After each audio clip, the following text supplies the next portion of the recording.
Let's make her a little higher pitched, I think. Send you over.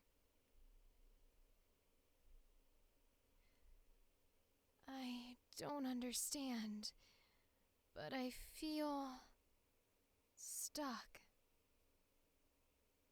I don't think I can leave. And for some reason, I don't want to. You can't trust them. You need to get out now. I don't understand, but I feel stuck. I don't think I can leave. And for some reason, I don't want to. You can't trust them. You need to get out now. Nice.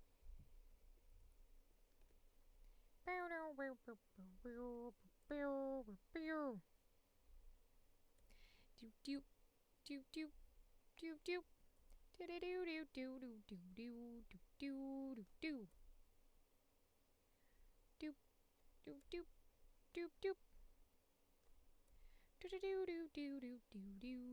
do do do.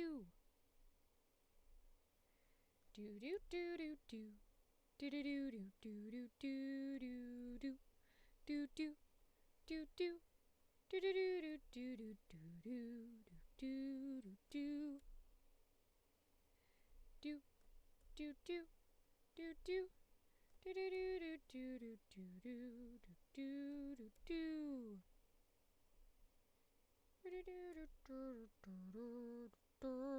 do. We will voice denoise it. Wah.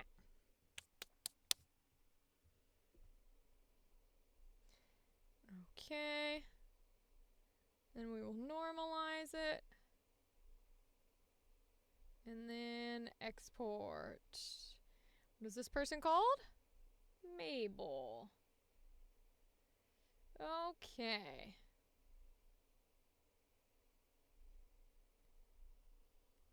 Mabel. All right, all right, all right.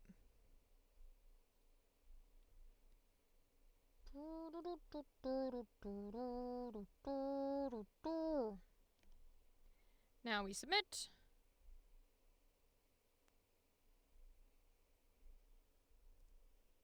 Okay.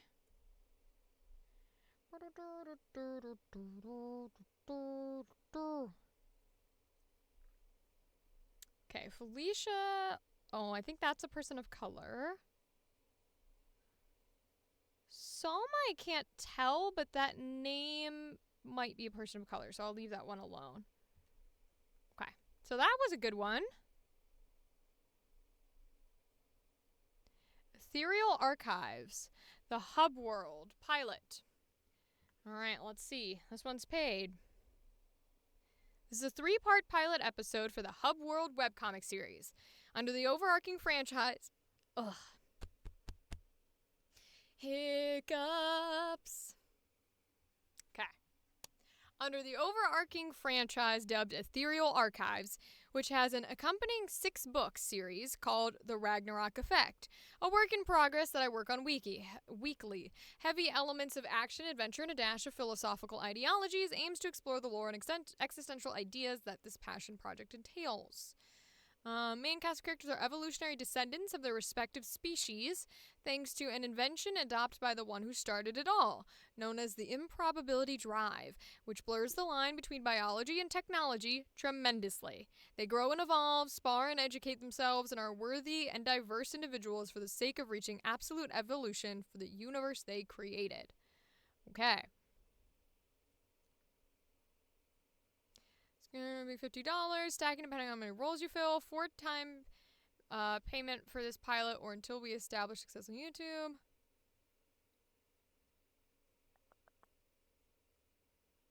The US not only pays back.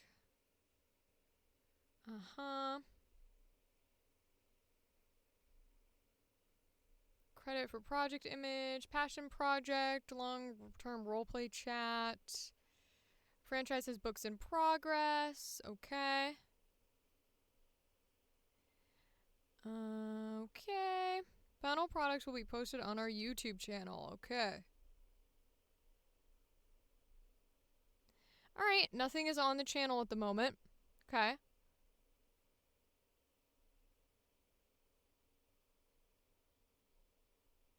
Voice actors can use any additional lines provided. You can also create your own. A bit lengthy to read, but reading all of it is recommended. Feel free to skim for the important relevant info. Okay.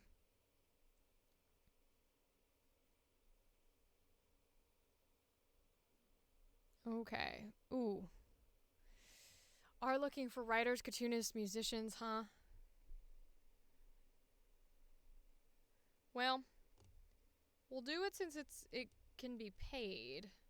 And other people have auditioned for it. So it's not the worst thing. Guy and a guy. Also a dude. A creature, okay. Also a guy. Also a guy. Maybe we won't do it. Also a dude. A dude.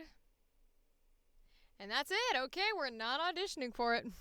It's all men. Okay. Anna and oh Lord. Anamnesis? Ballad of a Memory Thief? Let's see.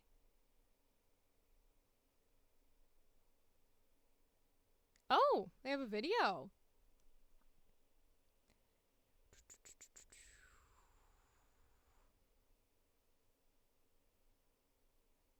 This is cool. Psychological thriller. Ooh, I love horror shit. Scripted immersive audio drama using sound design, movie quality score, music, stellar voice acting. It'll feel like watching a TV show but without the visuals. Set within the gritty city of Nox Eterna, shrouded in an endless night and cut off from the rest of the world. It follows the misadventures and misfortunes of Silver Aravind, a thief who steals memories and then ransoms them back to people in order to survive. Anamnesis is created, written, and directed by Arjun Rowe. This audio drama is a mini-series. First episode is a full script. Actors will have anywhere from recording... recording can be done... Okay. Remotely or in person. If you're local to Philadelphia, the deadline for auditioning is September the 1st. First episode will be around 45 to 60 minutes. Roles will be paid $1 per line. Awesome. Slate your name and character now! Stop this, I beg of you. No slating. Stop the slating, please. Oh my God. I'll do it, but stop, please, you're killing me. Slate your name and character you're recording for at the beginning of your audition. Silver Aravind is not being casted for. Okay, if auditioning for multiple characters, save the recordings in different files. Do the your name presides with a conversation. Provide your half of this conversation with a pause for response. Save your files as character name, your name, and submit your audition. This episode, death, trauma, some of the things in dark British. Okay, so name and character. Oh.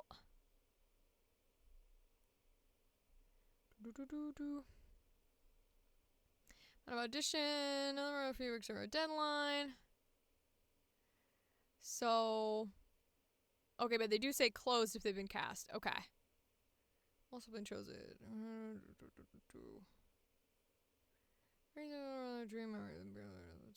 Oh, okay. I hate it when they do that. I really hate it when they cast early. Drives me crazy. But it is what it is. So we'll just see what's still open. Put something down for that instead. Bartender. Okay. Here we go.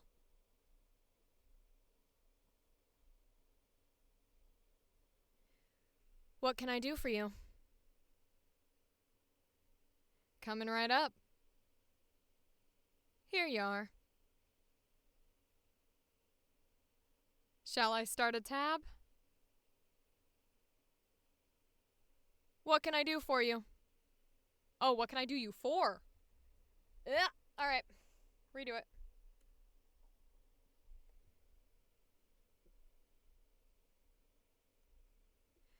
What can I do you for? Coming right up. Here you are. Shall I start a tab? What can I do you for? Coming right up. Here you are. Shall I start a tab?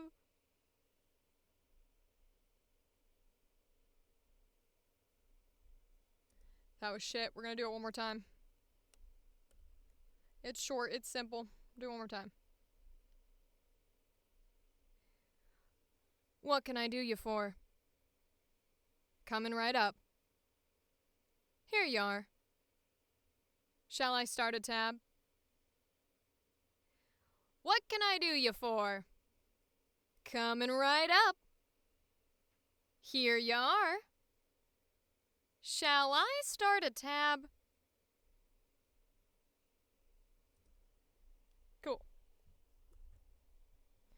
All right. Sometimes it's just the way the cookie crumbles. Is they cast projects early and you audition for the minor roles.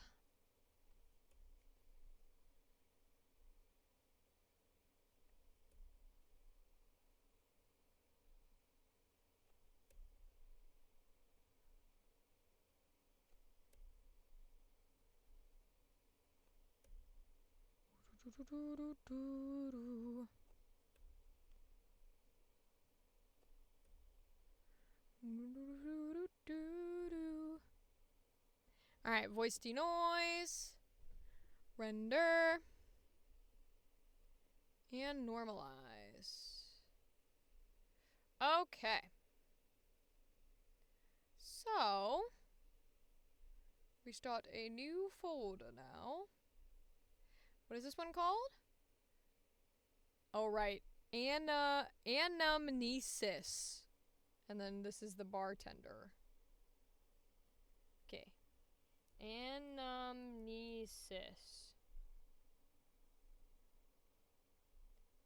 And then this is bartender. Okay. You can't escape his kind. I will take what is mine. I'm a literal monster. Alright, let's submit.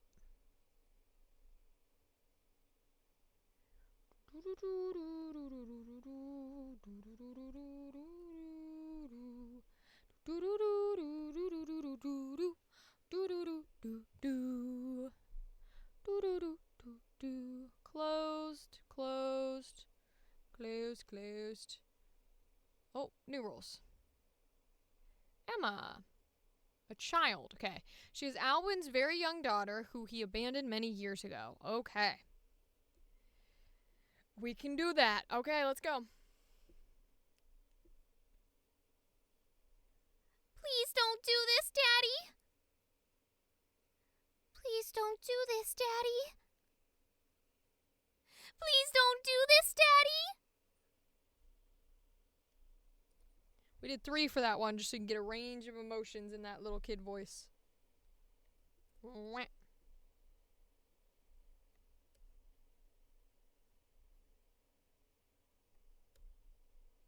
I will take what is mine. Literal monster. Did it ask me to slate? Too fucking late, bitch. I ain't re-uploading. Sucks balls. Don't ask people to slate. Like, I'm sorry. I will be fervent about it. Sucks. Will I not get the role because of it? Possibly. But oh fucking well. Stop asking people to slate. I swear to God. So annoying. You don't need people to slate.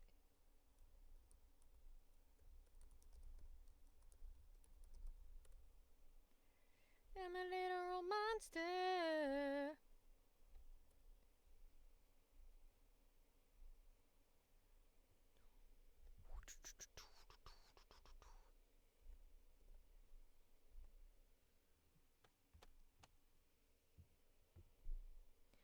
Oh, I'm a monster. Margie, British. She is Alwyn's wife who he manipulated, took advantage of, and broke up with. But Link, Oscar, please. I love you. That's the British I got for this. We're gonna do it. Oscar, please. I love you. Oscar, please. I love you. Oscar, please. I love you. Cool. I'm not slating. People can kiss my ass. I'm not gonna slate. Not gonna slate even if they ask. That is my plan. Will I end up cast? You can bet on it, bet on it, bet on it. Ba, ba, ba, ba. I am not gonna slate, not gonna slate, not gonna slate, even when they ask. That is my plan, that is my stand. You know you can bet on it, bet on it, bet on it, you can bet on me.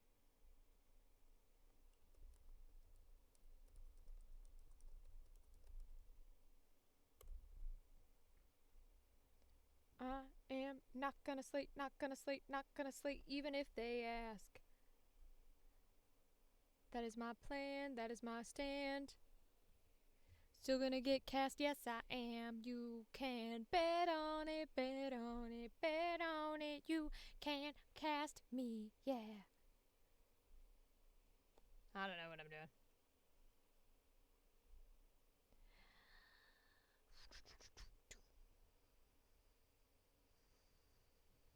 Okay. I think that's good for this one. Okay, that's the same one. Interesting. A Tale of Star and Shadows. Interesting. Did I not do this one already? Hold on. Did I not do this one already? Because I feel like this is in my history. Let me check.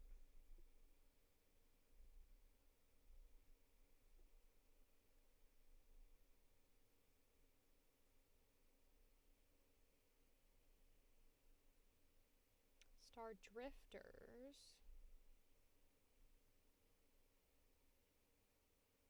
Nope, guess not. Alright, guess we're doing it.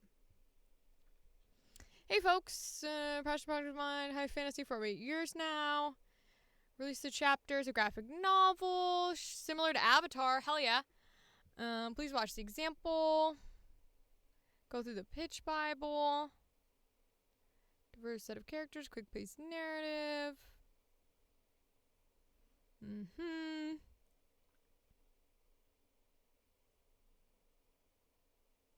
Are we positive I haven't auditioned for this?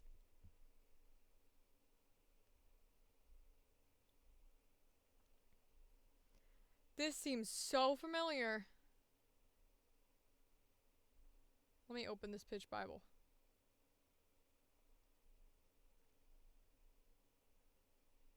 I have definitely auditioned for this. Wait, I have definitely auditioned for this. Are my auditions here?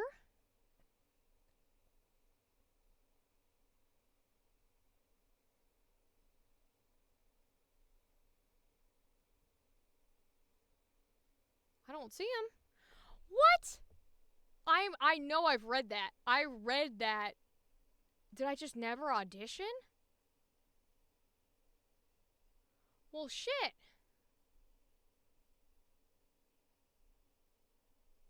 Huh.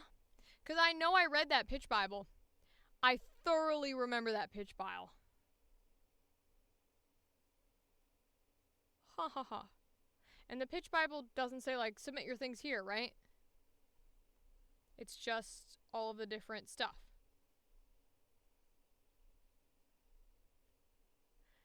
Yeah, that's so weird. I definitely remember reading this. Okay, well.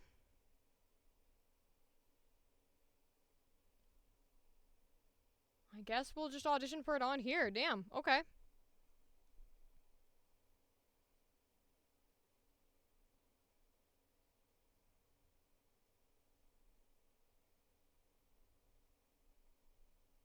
All right. We'll do it then. Oh, wait. There is 2. Hold on. Am I on the second page?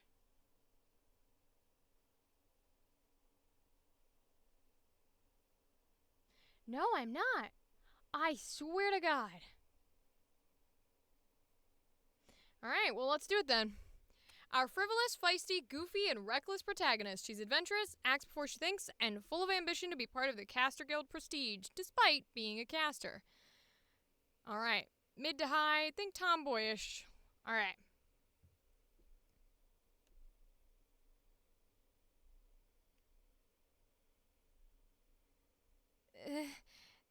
There, little tree monster thingy. There, little tree monster thingy. Oh, I'm gonna sneeze. Hold on.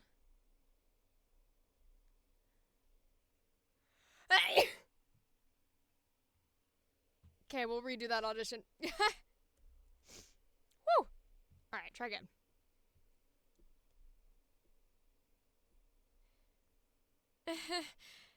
There, little tree monster thingy. You guys are not just a caster guild. You're prestige. Literally the best caster guild ever. You guys get to go out on adventures and help people around Galdor Kingdom. Oh, nope, we're gonna do that again. Because I read that backwards. Okay.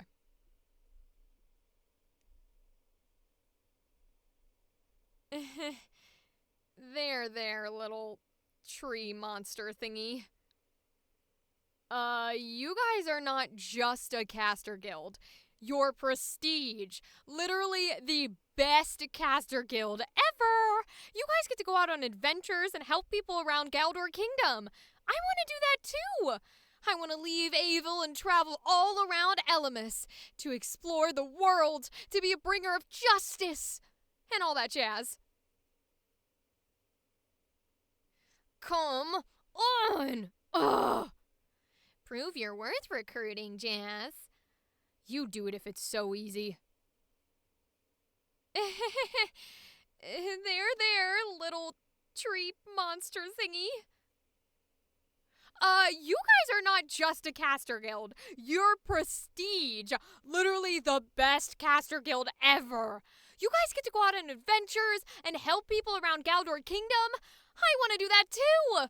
I want to leave Avil and travel all around Elemis to explore the world, to be a bringer of justice, and all that jazz. Come on. Ugh. Prove your worth, recruiting, Jazz. You do it if it's so easy. I like it. I like it, and we will submit it. Because I like it. It's just my natural voice. But I like it.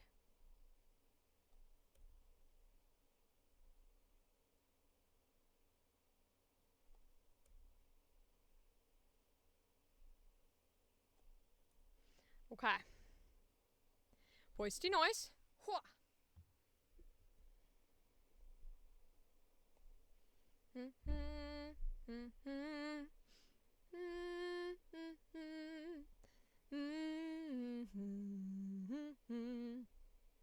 Export.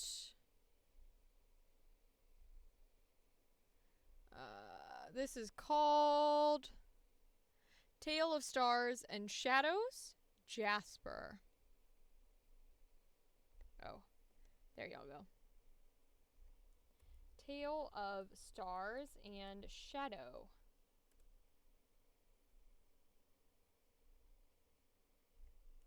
Jasper. Okay. You little monster. Okay, let's submit. We'll go ahead and hide auditions.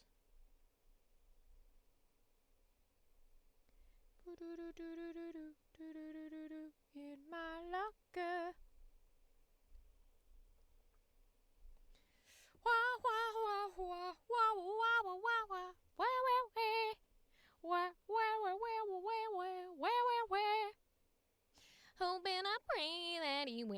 but today I am still just a bill.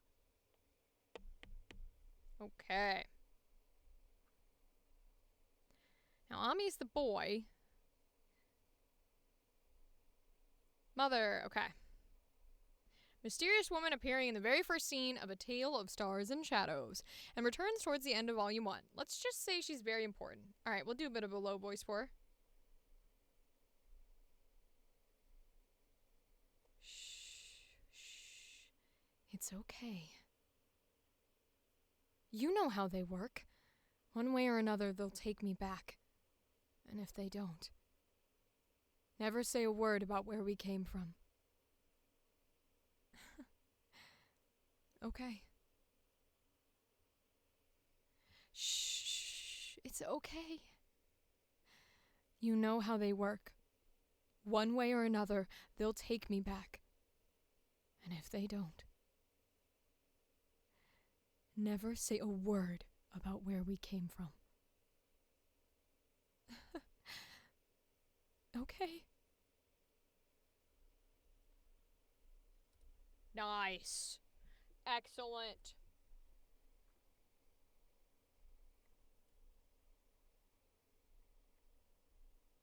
Got the hallway unlocked. Yeah, he knocked her. You're not him, you're a loser.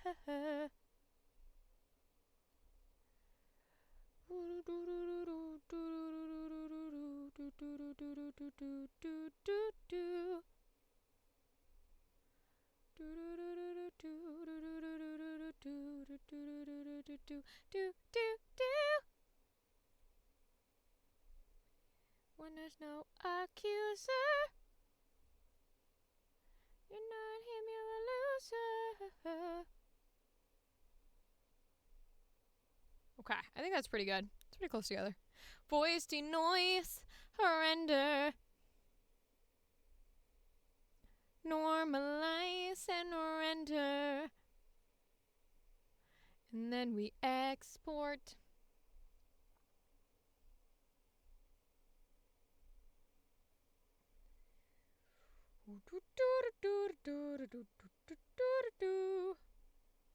This is Mother. Okay.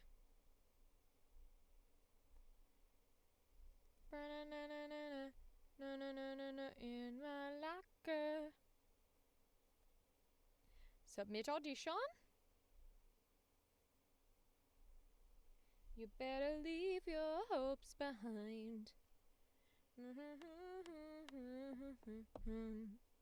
You can't defeat his kind. Lady, Marn. Marn is the Guildmaster Prestige. Behind her stoic exterior hides a deep, motherly care for her guild. She's a supporting character throughout Volume 1, A Tale of Stars and Shadows, with further appearances down the line. Again, we'll cross that bridge when we get to it. Okay. Well, we're going to go low again if she's a stoic person, so here we go.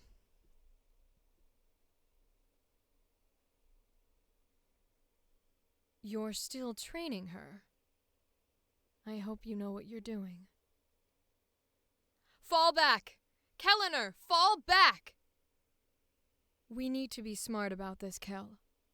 If what you're suggesting is true, and it's connected to what happened here last night, that crystal, hidden under our own guild house, the planned attack on both of us, them happening in the same night, it can't be a coincidence.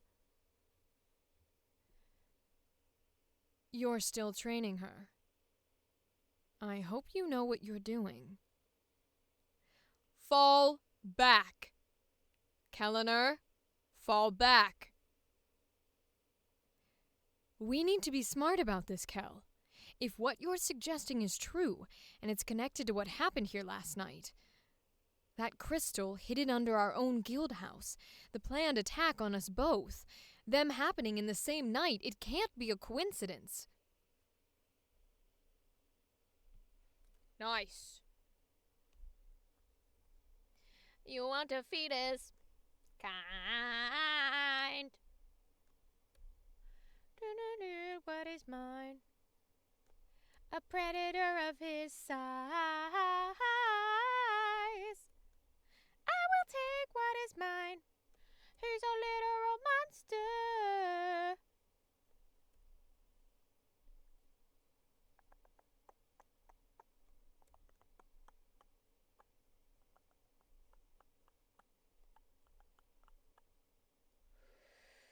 You can't defeat his kind.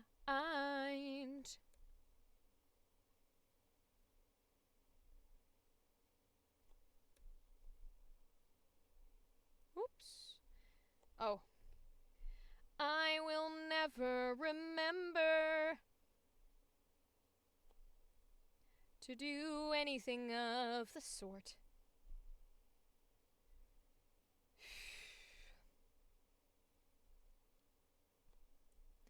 I will never remember. Never remember. Voice denoise that bitch. Voice denoise that shit. Make it a little clearer where I need to make it tighter. Voice denoise that shit. Voice denoise that shit. There goes my eyeball, twitching its life out. What the hell was her name? It's Marn.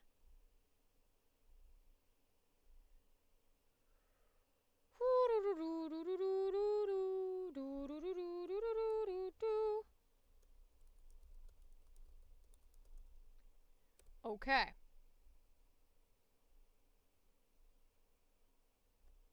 Into the thick of it. Into the thick of it. Let's submit it. Into the thick of it. Into the thick of it.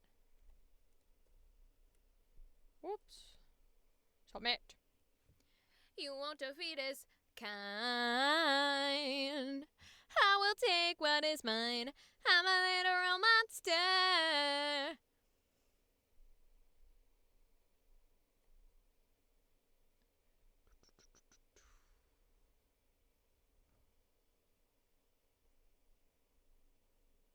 These are all the boys. Okay, so that's good for that one. Oh, I have it saved. Maybe that's why. Go ahead and dismiss. Gods of Judgment Day. Rising Sun. Cool. Oh, I think I saw this one. I saw this on Discord. I don't think there were any roles for me.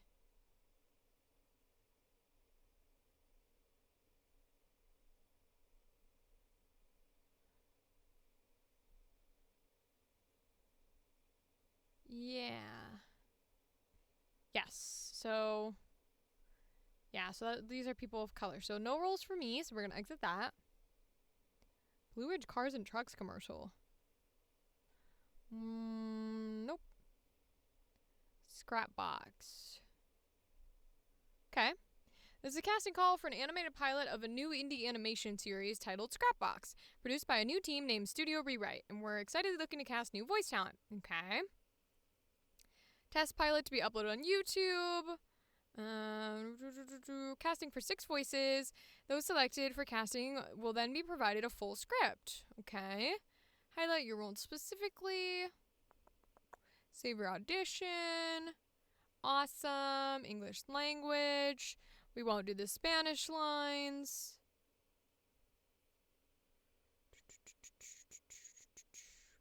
Flat rate of $60. Awesome.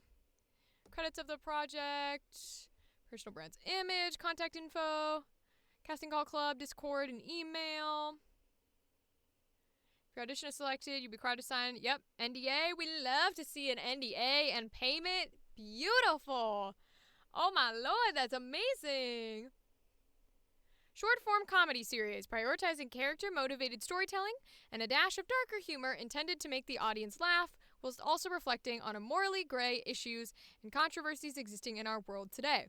Its genre is science fiction, in the mid-future to be specific, But rather than using fanciful sci-fi babbling and pointless words to try to justify and explaining the lore of the setting, our show seeks the much smaller story of a crew attempting to make their corner of the world a better place.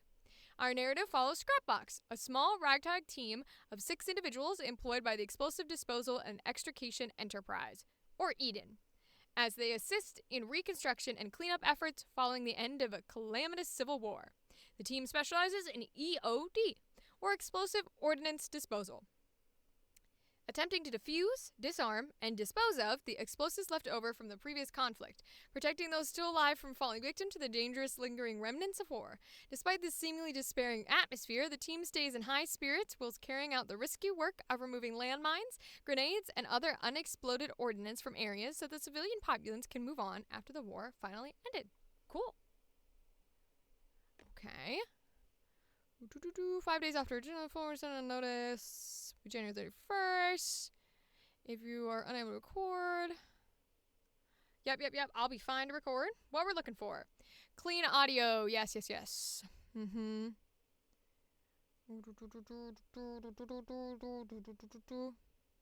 No special effects. Yep. Feel free to edit your lines. Yep, only 3 takes total. Some characters do not require a specific accent and are listed as roles with multiple different accounts. You can audition with the accent you're most comfortable with. Okay, cool. Requiring a character to speak an Australian British accent or vice versa. You can audition for all of it. Awesome. Please submit your recordings as WAV or MP3. We want WAV. We're looking for voices. We aren't looking for voices that are too ridiculous. For reference, we're looking for something like Archer and Futurama in terms of voices, which have personality without being overbearing. We don't want a Mickey Mouse or a Bugs Bunny. Got it? We are looking for the right voice, not the right face. Going by the rule established by shows like Futurama, everyone doesn't need to look like a character. If you're trans, non-binary, and want to audition for both gender roles, feel free. If you're black and want to audition for white, feel free. If you're Asian and want to audition for... Well...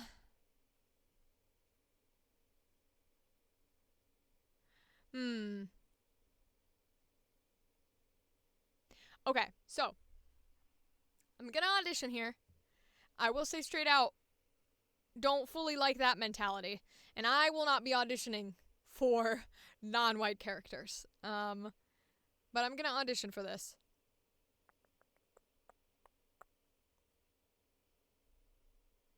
All right, so Izzy.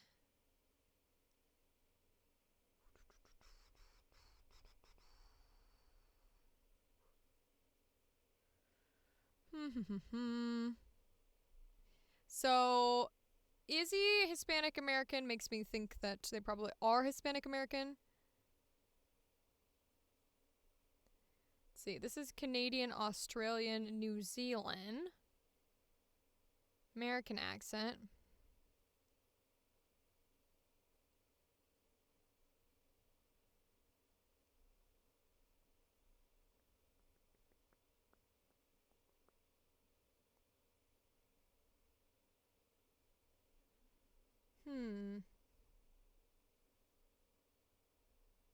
This one looks like one I can do. So, yeah, see, I don't want to stereotype either because they won't tell us now, but this specifically makes me think that this individual is meant to be Hispanic. Doc does not say. And they all seem to be in this art style. Mina Crosby is pretty neutral of a name. So we can probably do this one. Yeah, because even Herrera is a more Hispanic last name. But Mina Crosby, I think that's pretty neutral of a name.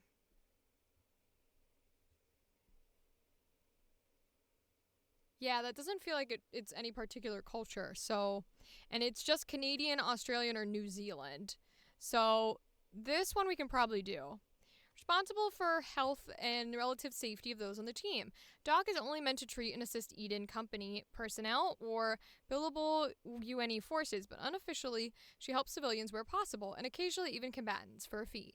Doc sees herself as the second in command of Scrapbox behind Anciano, and thus has to constantly put up with Izzy, Bucket, and Tinhead's antics whenever Anciano's away from the team. Okay. Alright, let's see.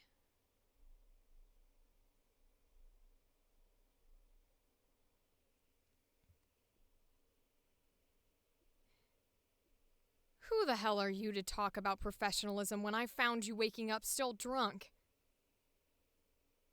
I mean, I was an aid worker until I ran out of money. We tried to tell you, boss, but only one person could reach you. Who the hell are you to talk about professionalism when I found you waking up still drunk? I mean, I was an aid worker until I ran out of money. We tried to tell you, boss, but only one person could reach you. Okay. This is Mina Crosby.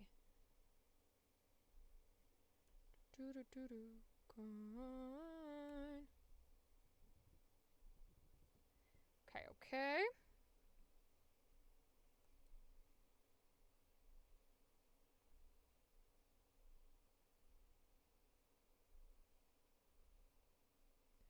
You can't defeat their kind.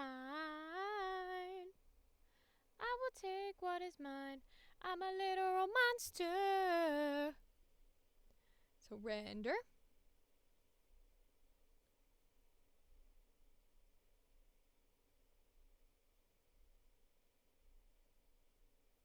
Okay, so this is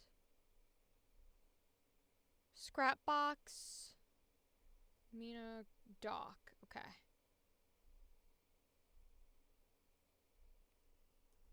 So Scrapbox, Doc.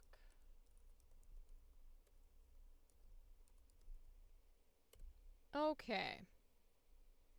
There's one.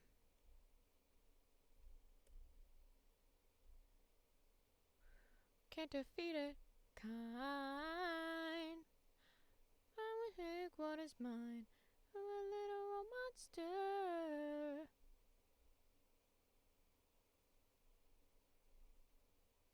Okay. All right. That's one. I think the person under it we can do as well. Jessica Hudson. Yeah. Bucket. Australian, New Zealand, Canadian. Okay, cool. So yeah.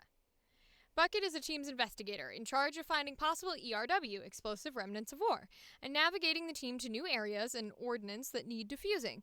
Given the extremely poor charts mapping some of the airstrikes and mines placed during the war, this is no small task. A high-functioning alcoholic, she's frequently struggling on a spectrum between sobriety and intoxication, and is often blunt and brutally honest in speaking as a result. Okay. All right. Deadpan question. Question asked with incredulous, isn't it obvious? And arrogance. Okay, deadpan, but with somber and sad tone. Okay. Let's give her a shot.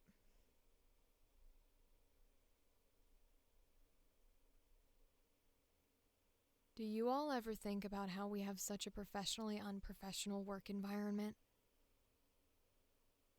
What the hell am I supposed to investigate when the rebels didn't chart where they placed their mines or when they placed them? Look, some idiot 3 years ago had some other idiot plant them in the road and in the fields and in the cities. And now people can't go to work. Kids can't play outside. Life can't go on. Do you all ever think about how we have such a professionally unprofessional work environment? Well, what the hell am I supposed to investigate when the rebels didn't chart where they placed their mines or when they placed them? Look, some idiot 3 years ago had some other idiot plant them in the road, and in the fields, and in the cities. And now people can't go to work. Kids can't play outside. Life can't go on. Nice. Wanna get your kind. I will take what is mine. I'm a literal monster.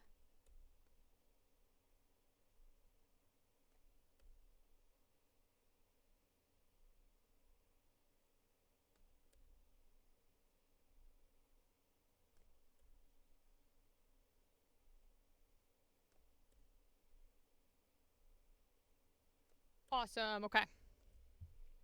Voice denoise. Render. I'm a little monster. Export. This is bucket. Okay. Uh-oh. I'm getting the yawns. What is this called? Scrapbox.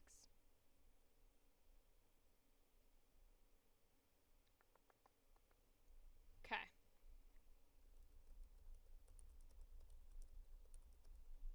Awesome. Okay. Now let's submit it.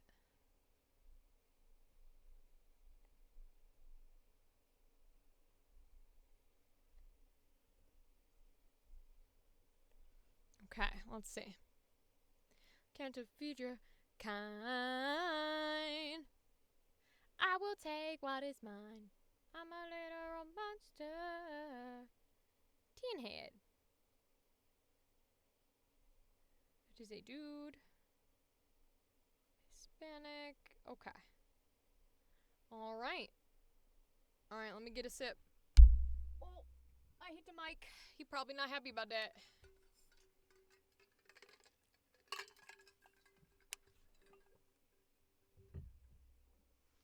Ugh, okay. What is this one? Knock on Wood is an independently made short animated film being created to be distributed to film festivals. This production is additionally the final project for a master's degree in creative industries and is part of a research in studying queer subtext within storytelling. The overall idea is that Pinocchio is gay and queer, which has created a rift between him and his father. As part of the study and the emotional direction, the two dance around the issue and never directly address it in the story.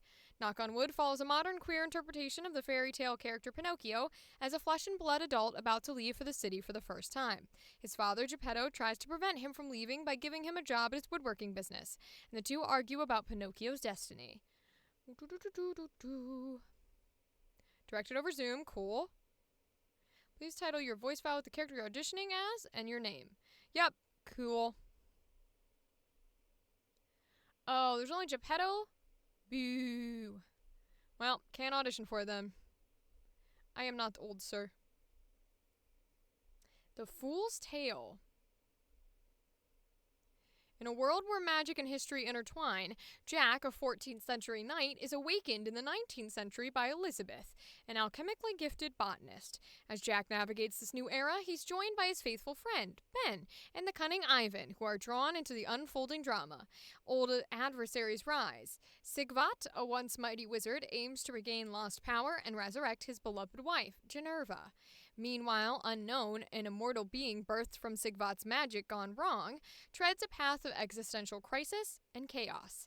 Yet his fate intertwines with Benedetta, aka Miss Strana, a sassy hero with a penchant for theft. As the tale unfolds, alliances are forged, battles are waged, and a dance of destiny ensues, where past sins echo in the present.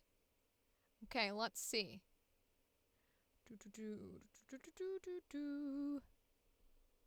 Let's look at the comments, since there's no updates. 3 episodes, okay.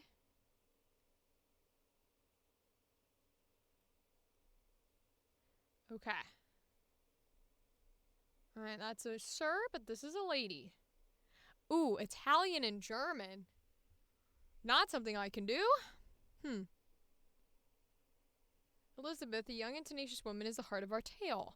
Blessed with a keen intellect and a curious spirit, she has an innate ability to decipher ancient artifacts and their secrets. With an unyielding determination, she revives Jack, a knight from the 14th century, forging a deep connection between them.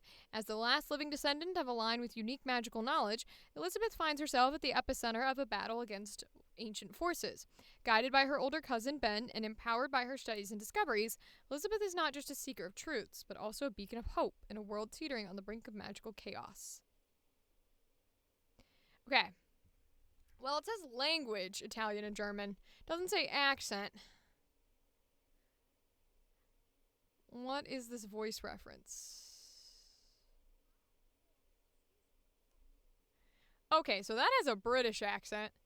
So here's what I'm going to do. I'm going to do my non-accented voice for this, and then, if somehow I get cast and they come back to me and they're like, oh, can you do Italian and German? I'm going to say no. and they can cast somebody else. So let's see.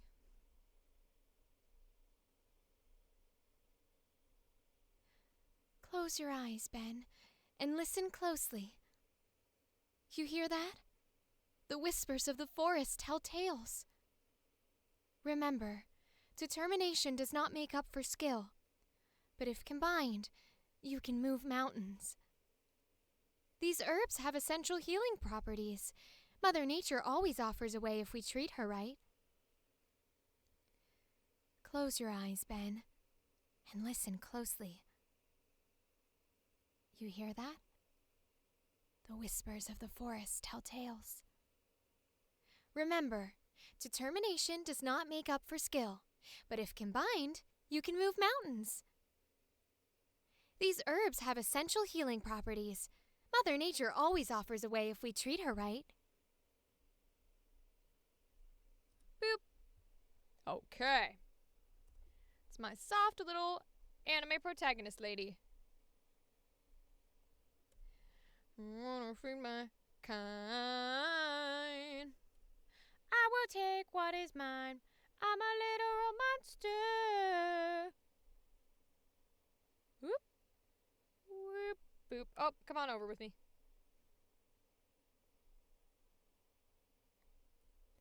I'm a literal monster. Gonna leave your hopes behind. No one's gonna stop him. You won't defeat his kind. I will take what is mine. I'm a literal monster. You can watch as I rise.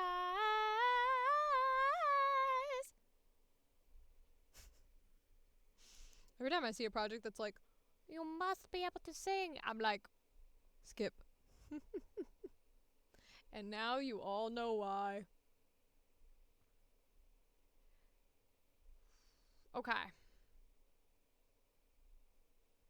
This is a new one. What is this one called? The Fool's Tale, Elizabeth Weber.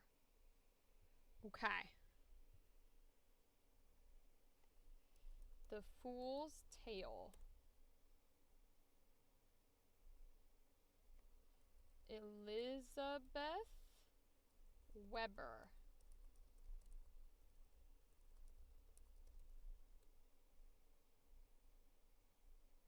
You won't defeat his kind.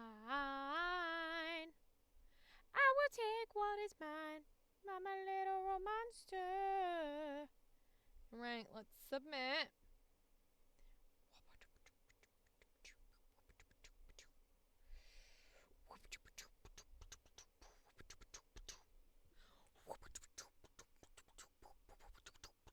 This is gonna glow in the dark when I get out of here. I didn't know it glue, I guess is the word, in the dark until I like turned all the lights off one day and I was wearing it and I was like, it's crazy, it's cool. I have glow in the dark Ganondorf. Really cool. Yeah, see, this specifically says accents, so I think we're okay up there. That's a sir. This is a lady. That is a woman of color. That is a dude. Monstrous. British accent. Okay. Ginevra. No. Ginevra. The loving wife to Sigvat and a powerful sorceress. After her untimely death, Sigvat's unyielding love drives him to use dark magic and unconventional methods to bring her back to life. When Ginevra's resurrected, she finds herself in a monstrous body composed of various body parts, a stark contrast to her former self. Despite her initial difficulties in communicating and adapting to her new existence, Ginevra's emotions, including her deep love for Sigvat, remain intact. If you'd like to use a voice filter or filter effects, please be my guest. Oh, that's rare. Let's see.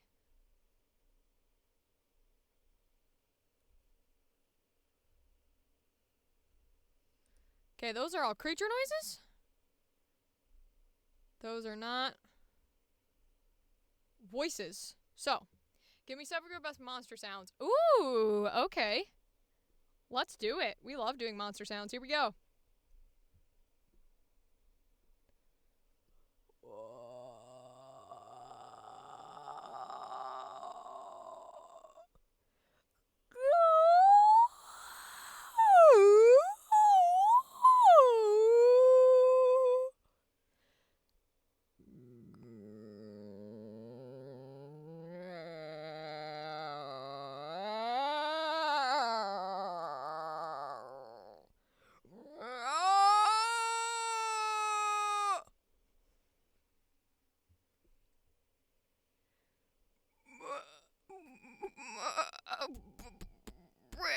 Bane! Bane! Bane!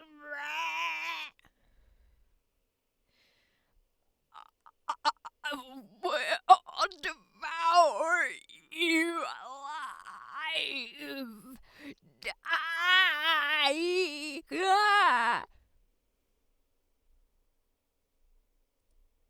Hi, those are some of the most fun things to do.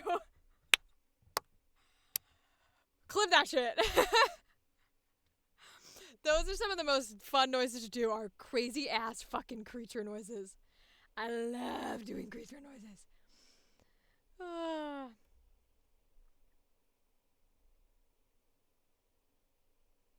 I want to be very careful while doing this one to not delete any actual noises. Okay, I didn't. Okay. Alright. Voice denoise.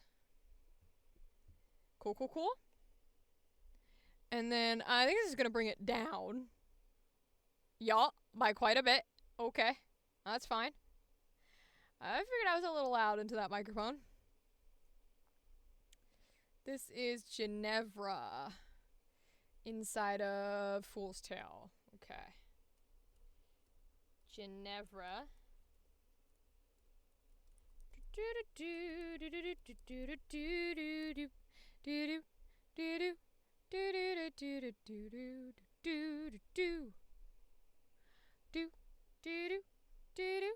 Let's go ahead and submit it.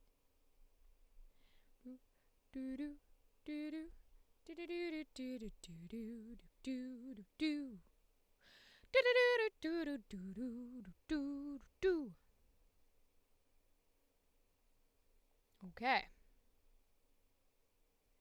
Ms. Strana, Benedetta Marino. Okay, no accents though.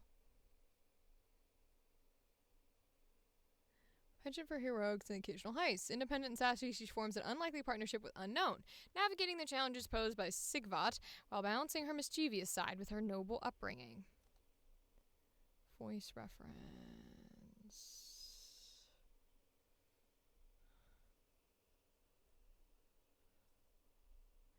Oh, okay, so they want low. They want low. Okay. Low with a little sass. Got you. Here we go. While I champion justice, a lady does enjoy her occasional spoils here and there. Darling, if I wanted your opinion, I would have asked. Now let's get this show on the road. With valor and grace, we shall triumph over the wicked. Onward to victory. Buon Dio. That was corny. While I champion justice, a lady does enjoy her occasional spoils here and there. Darling, if I wanted your opinion, I would have asked. Now, let's get this show on the road. With valor and grace, we shall triumph over the wicked. Onward to victory. Buon Dio, that was corny. Maybe they actually do mean that they're supposed to speak Italian, because I don't, no idea what that said. I think it said good God, but okay. Well, if I get cast in anything and they're like, I will let them know that I don't actually speak Italian, and that they should cast someone who does, just in case. But that's okay. We get there when the time comes.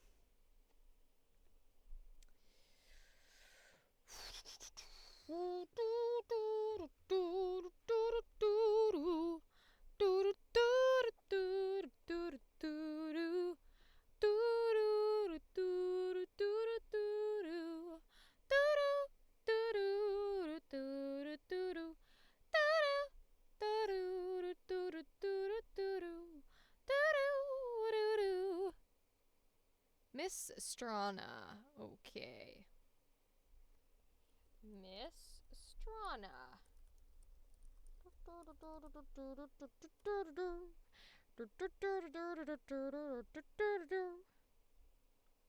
Now we would submit.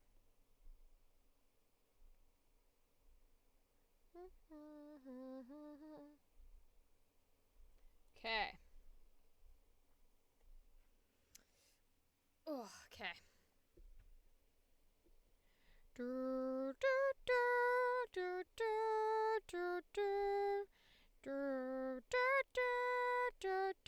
Okay. That's the end of that. What else we got? Tales of Shady Grove, Book 1. Okay. Tales of Shady Grove is a story very near to my heart. I've been working on this on and off for the last 5 years. Story about a young boy and girl team up, take on great forces of darkness. There's no plan to use AI gen. Awesome. Check out FAQ plays. Okay, great. Okay, comments?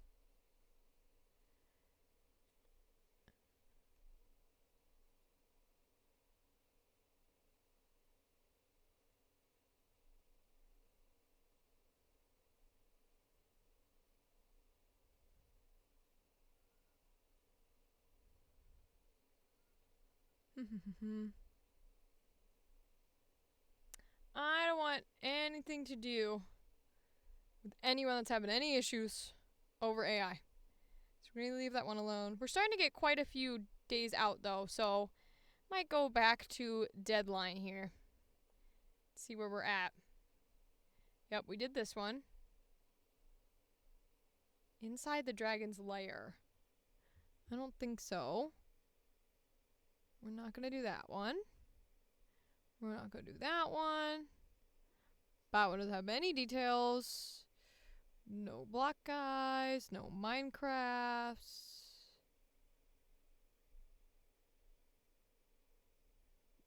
Analog horror series. Okay, animatic. It's in French. There's short film. Oh, student short film. Akunta is an animated narrative short film produced by Cleveland State University. Dutch colonists ransack small African village, leaving a young boy named Akunta sole survivor. Prompted by the spirit of his father, he must embark on an epic quest for vengeance, guided by the strange bug, Mantis. Along his journey, Akunta encounters increasingly surreal creatures and obstacles, causes him to confront the darker aspects of himself that go beyond noble desire for justice. Silent people of South Africa, okay. Real mythology. That's awesome. Oh, damn. Film will be spoken entirely in the Zulu language. Wow, okay. That's awesome. So much power to y'all. Good luck.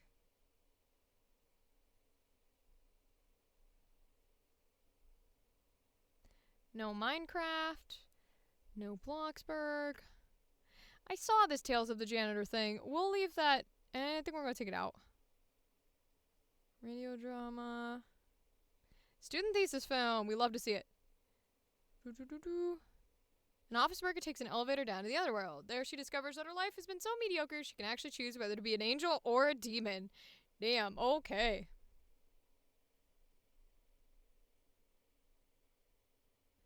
Okay, the world's most mediocre woman. She works in an office and has no hobbies or preferences. Generally indecisive. Decisions make her nervous. Okay, let's try this.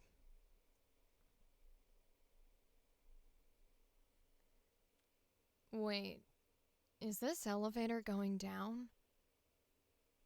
So, what work do you do here? Wait, is this elevator going down?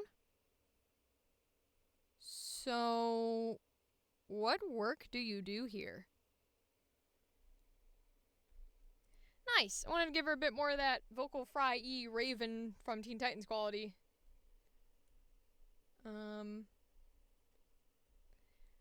Because it gives it a little bit of a boring aspect.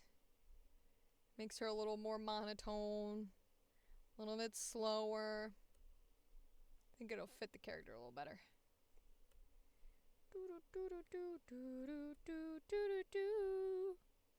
I will change what is mine. I'm a little monster. Alright, voice denoise. Nice. Normalize. Nice. And then export. This is a new one. So this is Elevated Horror, Mary Jo Beth Kinsley. Okay. So, whoops. Elevated Horror.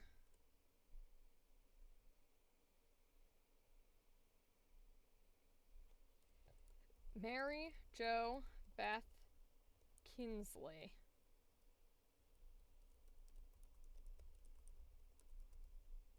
Okay. Then we will come back and we will submit it. Okay.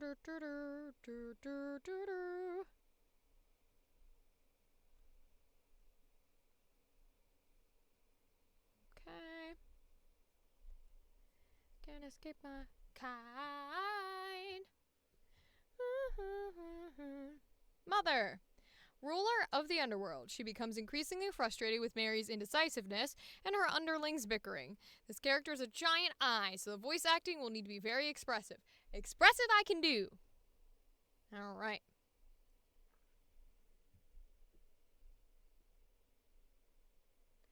Yes, love. You died of boredom. Oh, see? That's just the problem.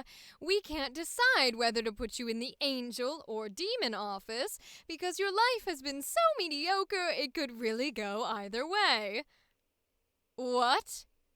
No. That's okay. That's fine. Yes, love. You died of boredom. Oh. See? That's just the problem. We can't decide whether to put you in the angel or demon office because your life has been so mediocre it could really go either way. What? No. That's okay. That's fine. Yeah, love it. That was a fun one. It was like a weird mix of the sultry voice, but a bit more like the aristocratic version, because it was kind of higher pitched, and it didn't hold its tones as long. It was a bit faster in the way that it spoke. I think it was pretty fun. I like that voice. Wanna escape my kind. I will take what is mine. I'm a literal monster.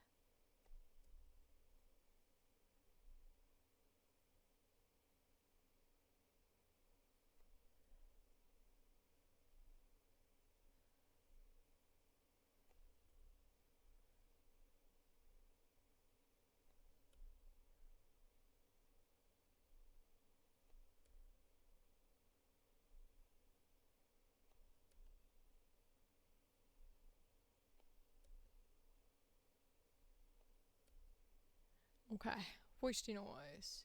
Hrenda.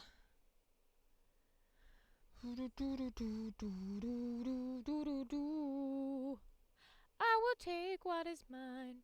I'm a little monster. Alright, this is Mother inside of Elevated Horror. Okay. Mother. Okay.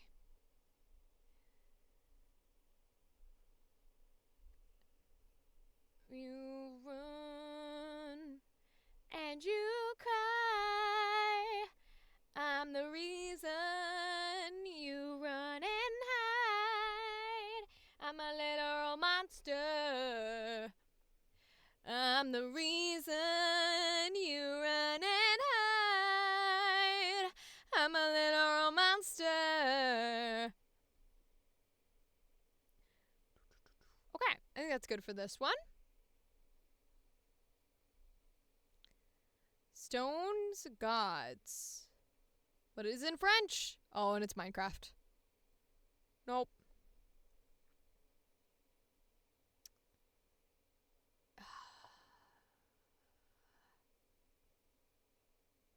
What is this for?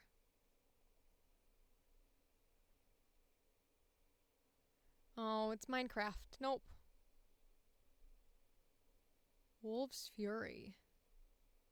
I've tried wolf ones before. Memento Mori. Let's see. Generic anime performance. I want the VS for this project to deliver a more conversational, grounded performance. Okay.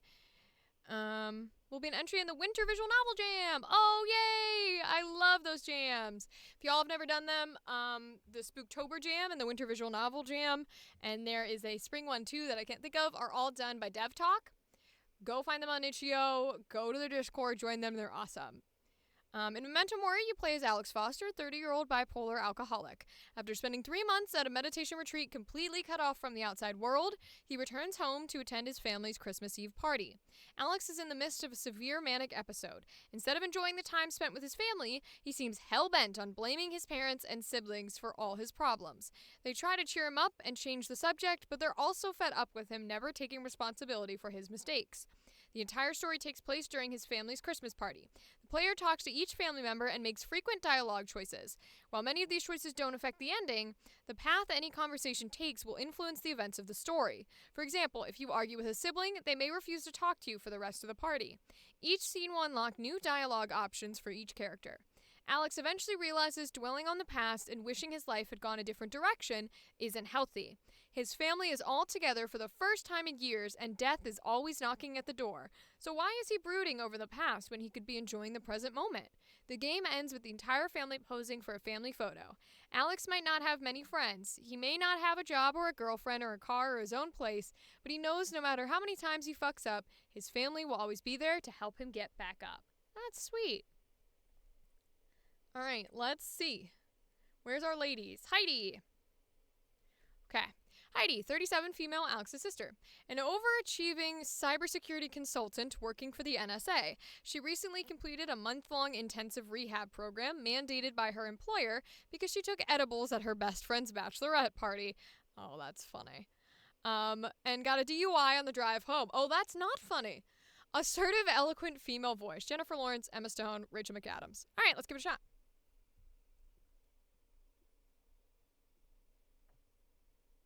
It feels like I have to work twice as hard just because I'm a woman. I have more certifications than my coworkers. I work longer hours. I stay up to date on the latest vulnerabilities. But they just keep falling upwards, getting all the praise while I'm ignored or told, oh, maybe next year. That's a generalization. Yes, you've had a lot of shitty, shallow exes, but not all women are like that. So this is all you want from life? Just playing video games and binge-watching documentaries all day. I don't care if you're bipolar, you can't keep using that as an excuse.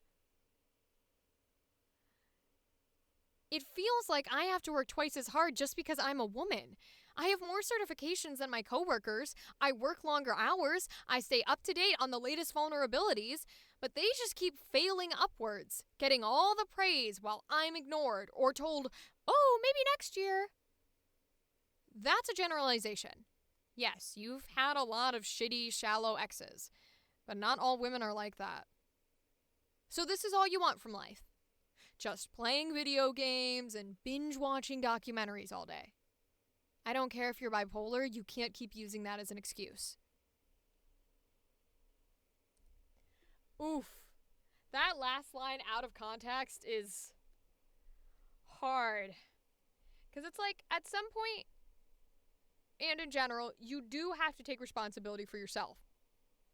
But at the same time, my guy, mental illness is hard as fuck. But that's just an out of context clip. We don't know where it's in the story, what was said before it. For all we know, she could be a villain. So it is what it is. Sometimes that's how it goes. Now, let's put this together here.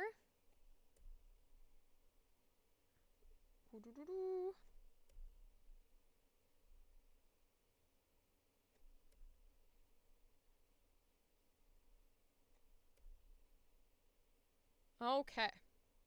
Voicey noise. Surrender. You run and you hide. I'm the reason you run and hide. I'm a literal monster. Alright, so this is a new one. This is Memento Mori Heidi. Okay. Memento Mori Heidi. I'm the reason you run and hide. I'm a literal monster. Okay, what's next? Whoops. Let's submit it. No waiting. It's just me. Going through my auditions. We're almost at 5 hours, though. It's a literal monster. What is this called? What the fuck's this called? Memento Mori. Okay. LM.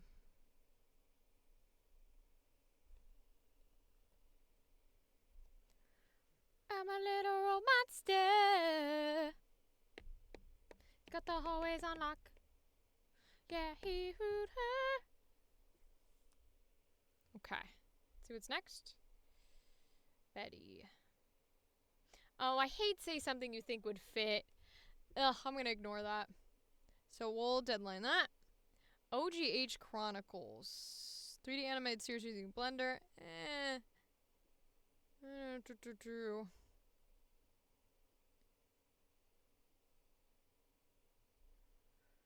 Bloxburg. Okay.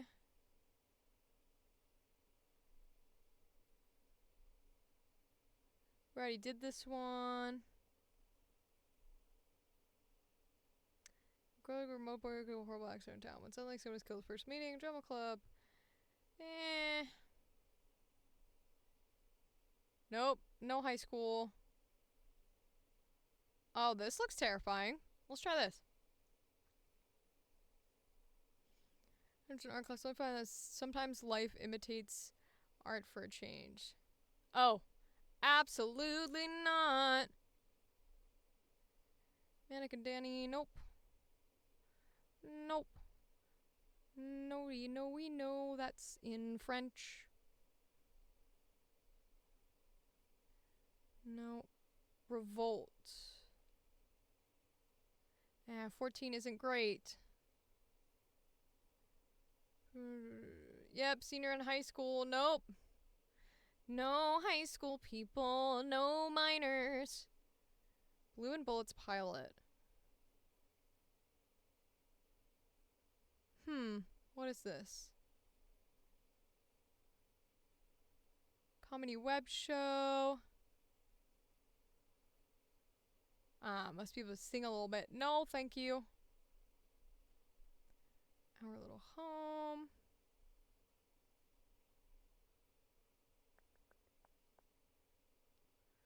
Audio drama fiction podcast. What's this? Oh. The 9-5 is multiversal. Welcome to Universe 9-5, an audio drama fiction podcast that focuses on Val, a young woman who finds herself thrown out of her mundane life routine and landed in an alternate universe where she has swapped places with another version of herself. She now finds herself in peculiar antics with a lot of newfound questions. Alongside that, she now has newfound concerns about corruption within this world. And to top it off, she still has to work a crummy minimum wage job. 19, okay. Production, now casting ahead for future episode. Okay. All characters speak with a British accent. Okay. Swearing, themes of violence. Okay. Colt is a sir. Any gender, the exploder. Loud and chaotic, needs to be able to sound playful but still have some more serious moments. Also needs to sound like a teenager, mid to high pitch range. The exploder is this world's definition of a troublemaker, often seen using fireworks or homemade explosives to cause a scene and bring attention to issues. Seen interacting with the main character of Scout, a monotone, unimpressed boy who has declared the exploder his mortal enemy. Okay, so we gotta do British. So if we're gonna do loud British, I usually go with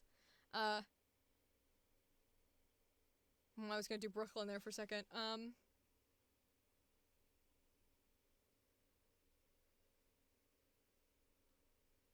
Cause my British is usually a... Link? Well, what's up? It's me, the one and only, the Exploder, here to remind you that whilst the rich get richer, we get more bitter. Yeah, it's sort of a accent. We'll do it that way. What's up?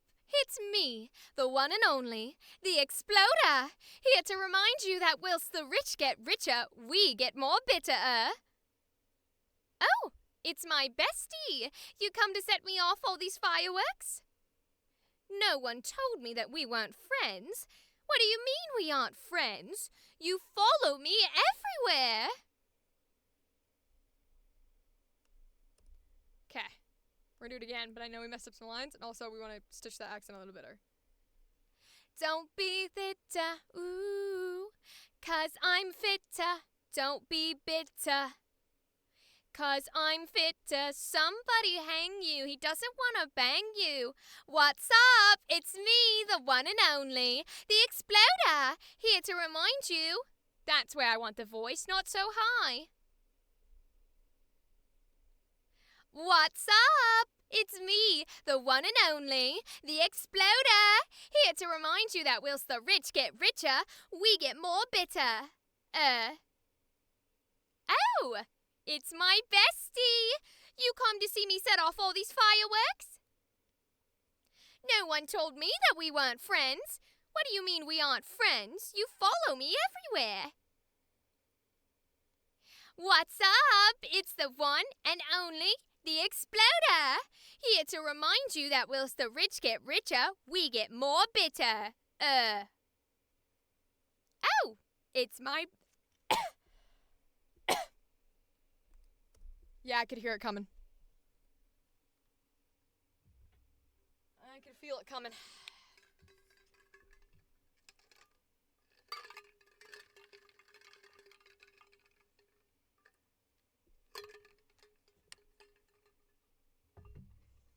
That bitter voice is scratchy. 'Cause I'm so used to a softer British. Okay, let's see. Don't be fitter, 'cause I'm bitter. Don't be bitter, 'cause I'm fitter. Somebody hang you, he doesn't wanna bang you. This is the voice that I'm gonna be doing. It's nasally and it talks like this, kinda like Fran, if you didn't know. Uh-oh. Somebody hang you, he doesn't wanna bang you.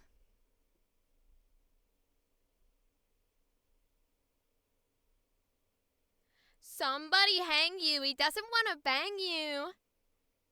What's up? It's me, the one and only, the Exploder, here to remind you that whilst the rich get richer, we get more bitter.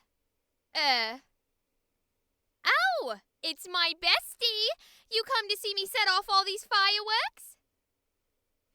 No one told me that we weren't friends. What do you mean we aren't friends?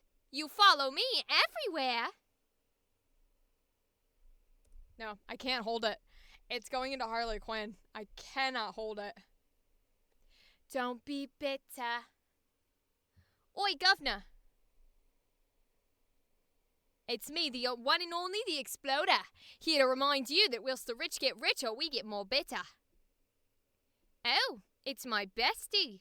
You come to see me set off all these fireworks? No one told me that we weren't friends. Yeah, that one's hard for me and Brit.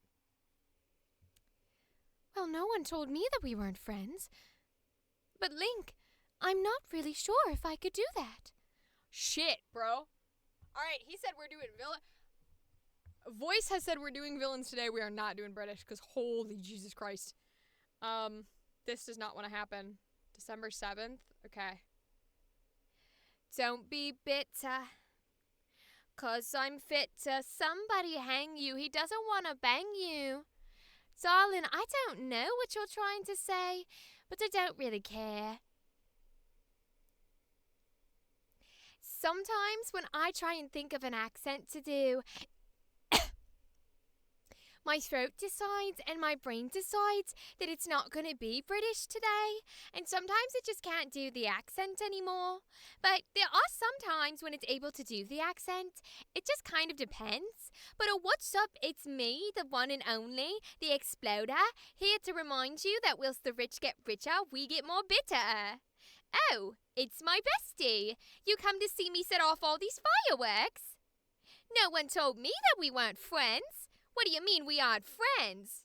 You follow me everywhere. Wow, that last one, bro. 'Cause I'm bitter.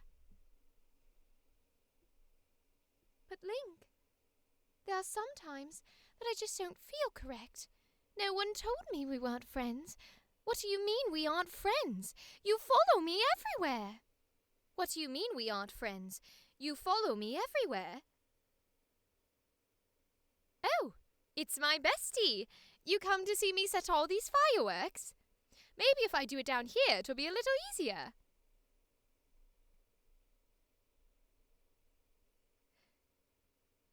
What's up?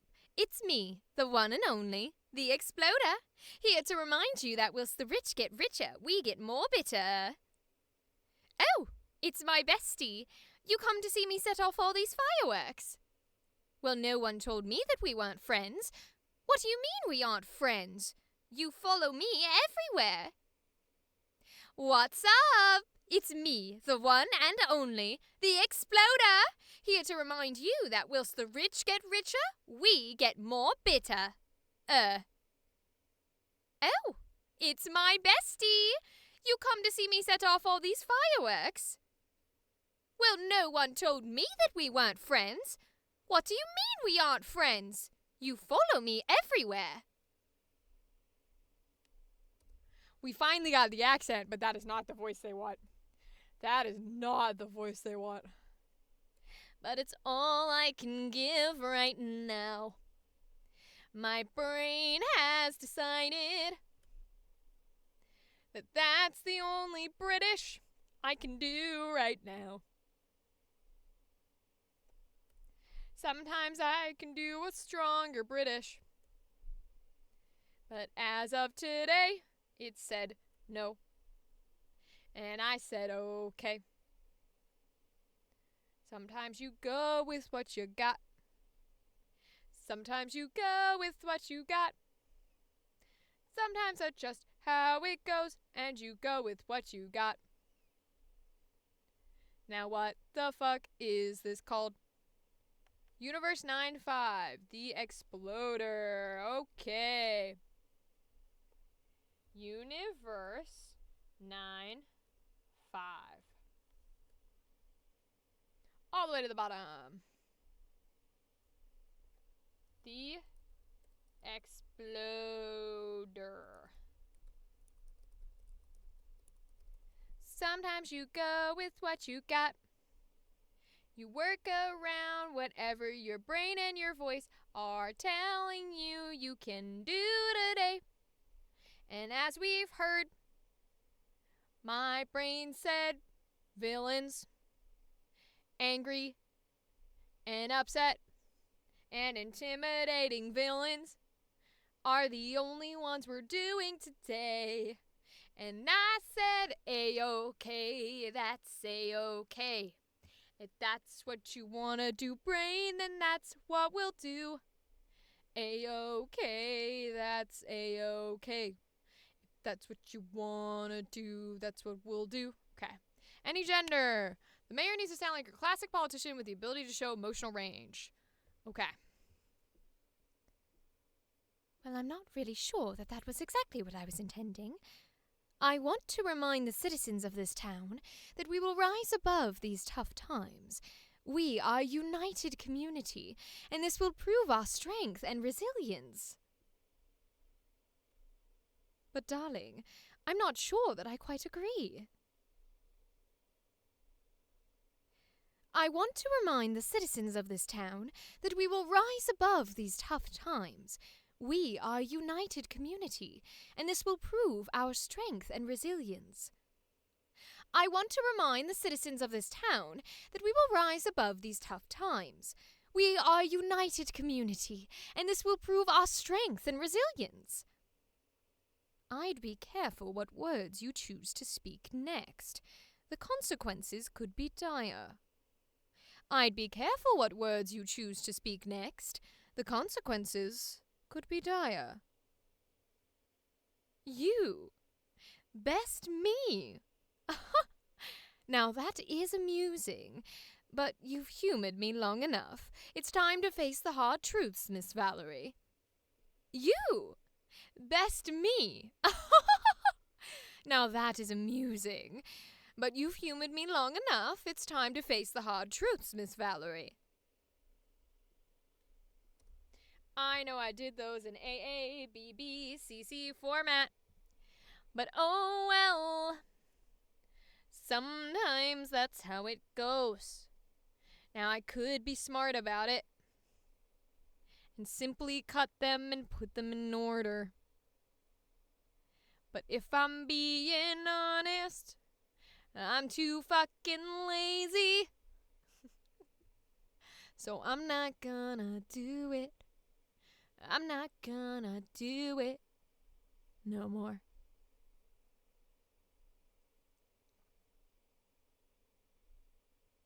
Wish I could have put on an "Oi, governor, what's up?" style voice, but it would have gone on to Brooklyn way too fast, like it was doing. For the other character, but still. Universe. This is Mayor, yes? Yeah, okay. The Mayor. Wah.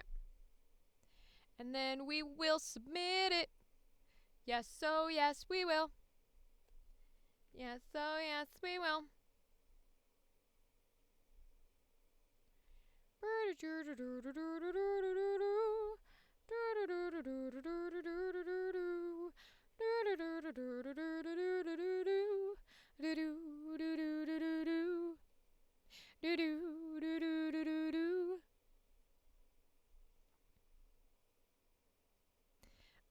Okay, you're looking for any approach to this character.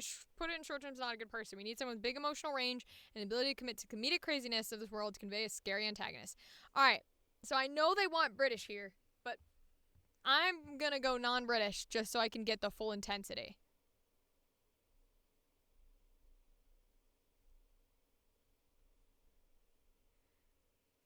I'd say stay out of it. You're just a nobody after all. Did I upset your friend there? Sorry. Don't just stand there.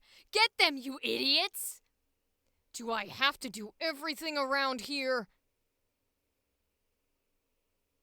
I'd say stay out of it. You're just a nobody after all. Did I upset your friend there?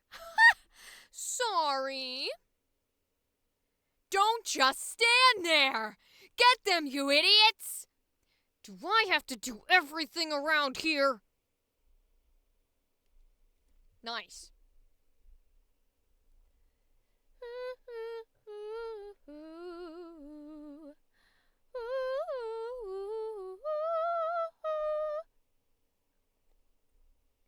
There's so much I wish I could say or do. So much I wish that I knew. One day I'll be famous. One day I'll be well known. One day you'll hear me in the streets begging for change. All I want is a little recognition. All I want is a little ambition. Ooh, ooh, ooh. This is Ace. Okay, come on over. Ooh, ooh, ooh, ooh, ooh.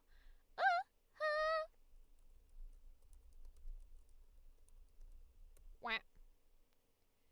Do do do do do do do do do do do do do do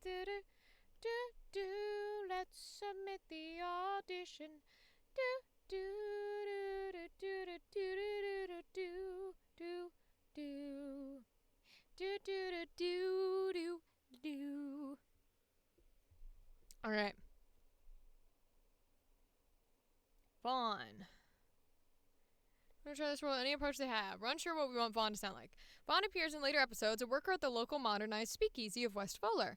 Notably, Cynthia's ex. They're a charismatic person who oozes a performative nature to cover up their inability to actually do their job. Okay, cool. Let's do it.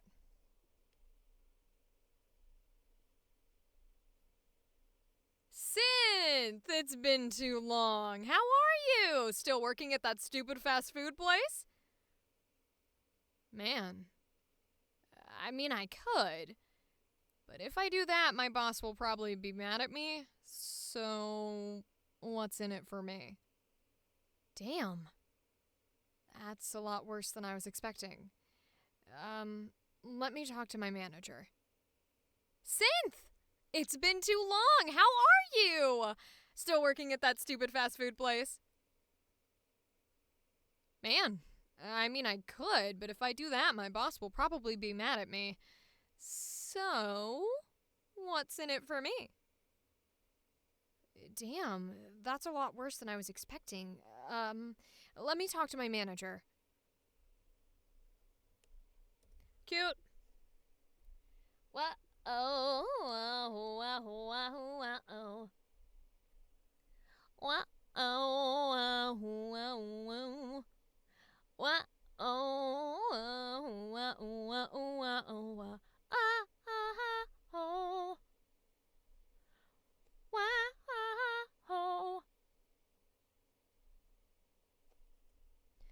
Wow. I don't even know if this is an actual tune that exists. It's just what my brain is singing at this exact point in time. Is this tune? I don't know if it's real. I will probably never know if it's real or if I made it up. Just how it goes. What? Oh, oh, oh, oh, oh. What? Oh, oh, oh, oh. What? Oh, oh, oh, oh, oh, oh. Ah, ah, oh. Wow. All right, this is Vaughn, right? Aughn? Yes, okay. Wow. Oh, oh, oh, oh, oh, oh. Vaughn. Okay.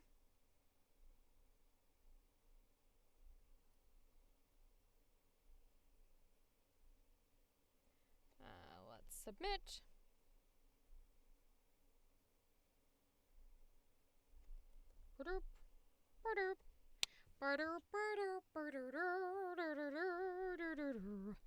Heffalumps and woozles are very confoozles. Alright, cool.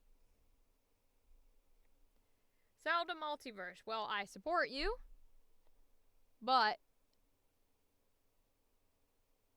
no. The Purge convenience store. No. That's a dude. That is also a dude. Nope. Nope. A plant-based musical. I have to at least look at it. I gotta see what it's about. Oh, it's a dude. Still cool, though. Still cool. That's clever. No Minecraft. Nope. No Minecraft. Nope. No Pokemon. Analog horror. This episode focuses on an excerpt of an interview with the orchestrator of the horror himself. Then decides some insight and other future findings. Okay, but you don't give any other context? Alright, well, it's all dudes regardless. Winterfire 2, mini movie. Don't know what that is. Santa off. Santa Claus, draconic power.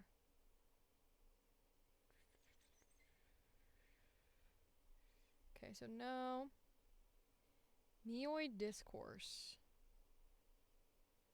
Okay, let's see what this is. Takes place 1970s, magic controlled and tamed. Different creatures live in semi-silent harmony. Some people are trying to ruin the harmony as people simply can't let things be happy. Always keeps some sort of hungry. Meoid back to normal. Government organization deals with magical incidents. Okay.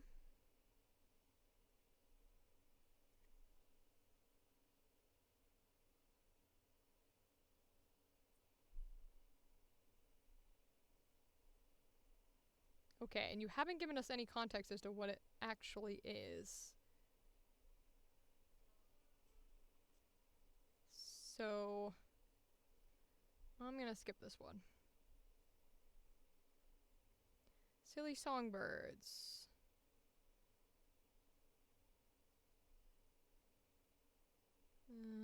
Nope. Not doing that. Audiobook. Well, I'm just reading my book on Amazon on November 24th. Oh, it's already out. Cool. How do we go? Here's a bit of my book. Antichrist fall. Damn. Okay. Antichrist falls in love with a beautiful woman who has guilt from her father's atrocities.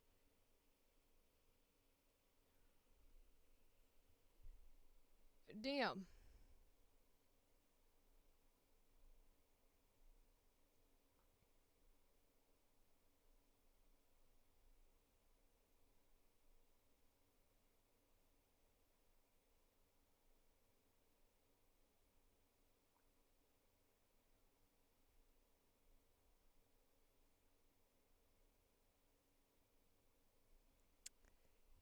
Yeah, I don't know. Cool that your book's done, though.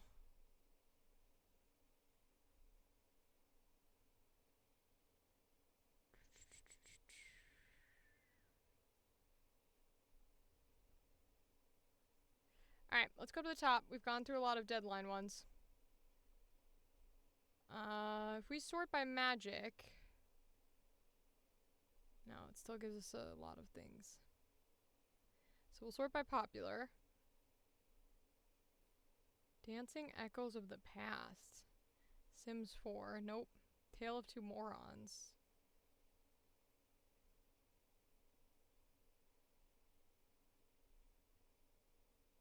Breakthrough.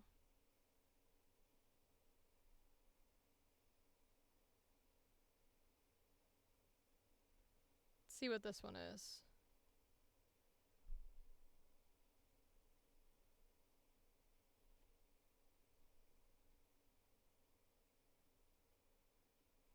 If you have to censor the word fuck, you shouldn't be using it.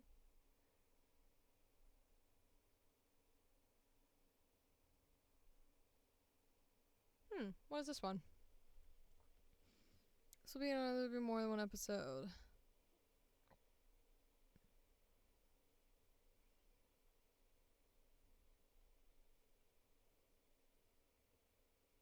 When is this one? Deadline? Yeah, it's good while, so let's leave that one out. Let's pop in paid and see what we got. Oh, no more paid, boys. That's unfortunate. Alright, we'll go back to all.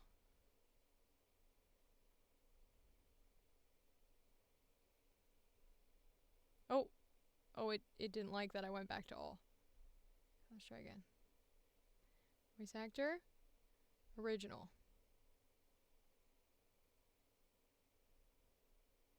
All. Versus. Okay. Oh no, so there are some here. This is, okay, hold on. Well, that's in German. That's Minecraft. Okay, so there aren't. Okay, go back to all. And then, we're gonna have to refresh. It is not happy. Okay, so all. Voice actor. Original.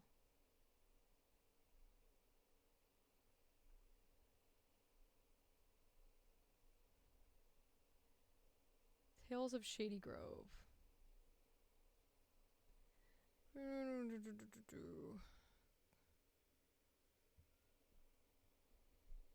Oh, right. This is the one about the AI generated voices. Alright, so I'll have to look at that one on my own time.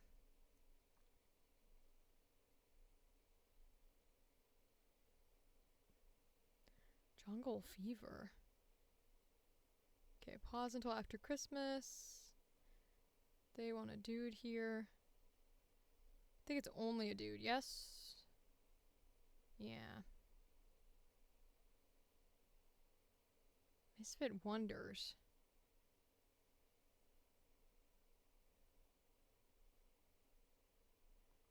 Okay, nope. The Paramnesia Circus.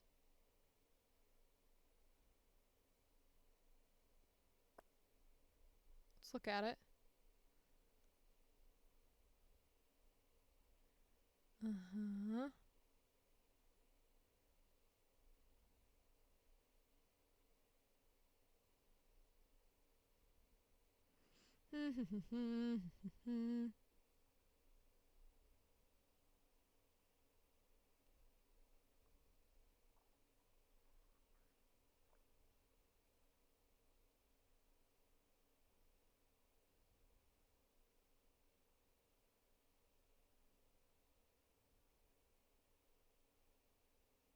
Okay, it says they're starting to animate. I can't tell by the drawings, though, what it looks like. So, we'll keep this one off.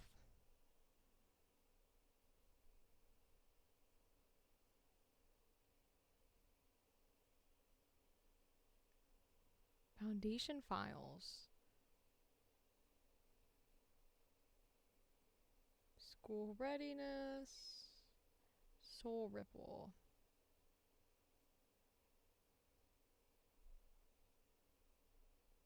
Mind Sight. This might be good.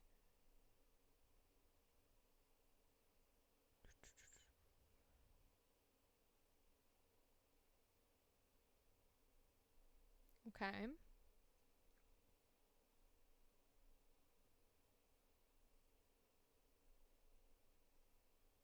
Oh, yeah. They have a good point.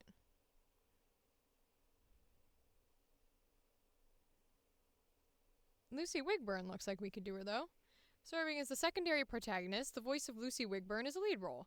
Lucy is an 18-year-old young woman in her senior year of high school. She is a highly energetic bundle of joy. Lucy is constantly smiling, and she's constantly physically doing something to ease her hyperactive tendencies. She's a tomboy, provides plenty of comedic relief. Youthful, fun, and energetic. Alright, let's see. Can do this one. I'm Lucy Wigburn, and I'm unlike anyone you've ever seen. Shut your big stinking mouth. My mom said these flyers looked cute. I'm Lucy Wigburn, and I'm unlike anyone you've ever seen. Shut your big stinking mouth. My mom said these flyers look cute. There we go. That's adorable. I like that voice.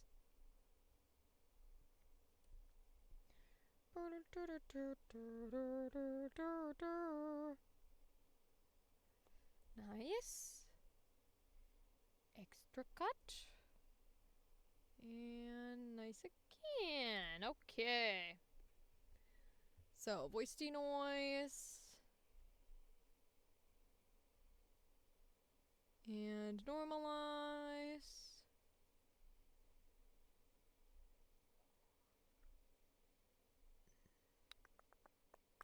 What is this? Mind Sight. Lucy Wigburn. Okay.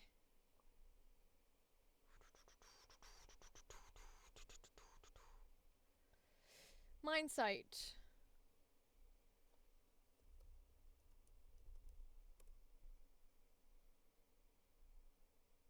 And then Lucy Wigburn. Okay. All right. We can submit it. I will take what is mine. I'm a literal monster.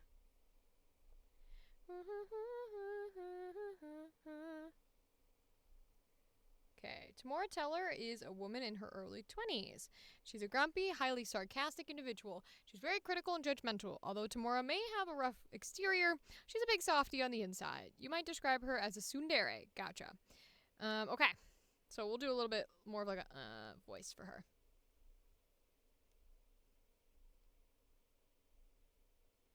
I don't trust her.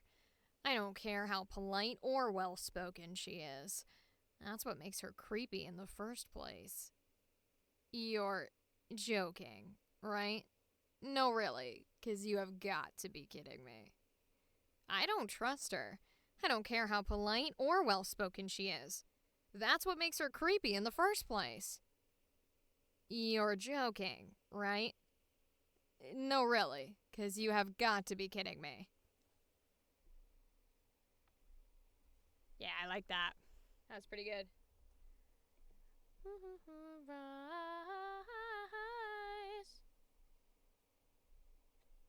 Heck, what is mine? I'm a literal monster. Size.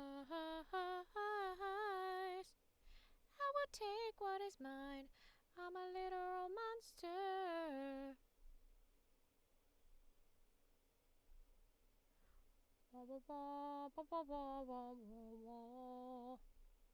Alright. Voice de noise, surrender. And then we can normalize. And then I don't remember her name. But first let's find the folder. Okay, folder found. What's her name? Tamora Teller. Okay. Tamora Teller. Nice. Now we will submit it. I'm a literal monster.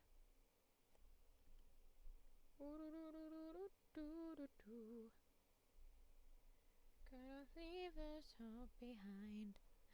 No one's gonna stop me. I'm a literal monster. Okay, I think that's it. Let's see. So we did that one. Oh yeah, this one. Maze of Mirrors. They all have amnesia. Ooh, okay.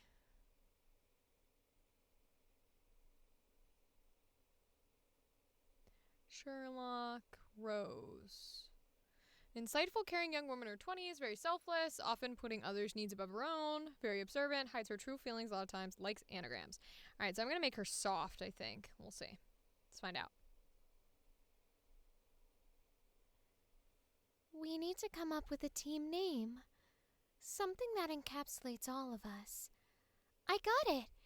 Mr. Boldscarf. It's an anagram of the first letter of everyone's names. It's perfect. Listen, I don't know if we can all get out of here alive, but I'm going to do what it takes to get as many of us out as I can. You're one of the ones I want to live, so you can't give up now. Objection!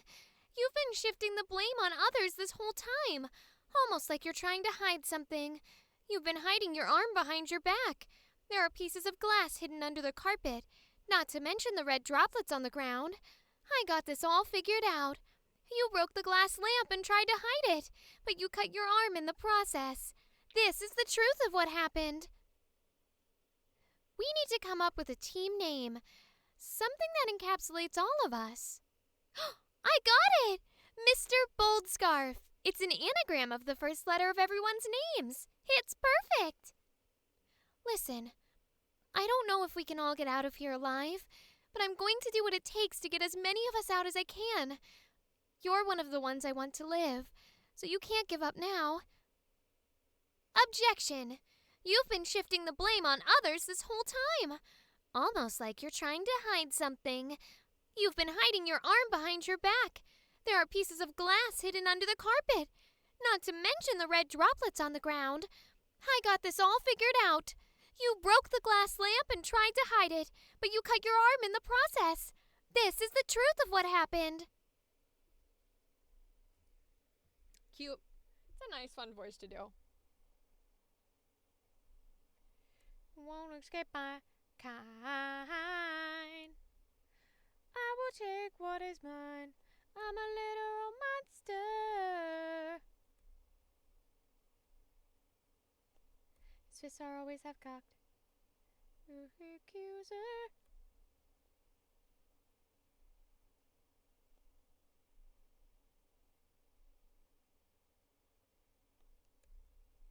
When there's no accuser. Okay, we render it. We voice denies that shit. It's big, actually, so we might have to do an MP3 of this. Sometimes when they're too big, Casting Call Club won't take them. So we are actually going to export it as an MP3 for this one.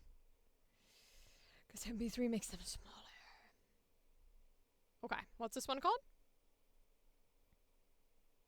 Soul Ripple Rose. Okay. Soul Ripple.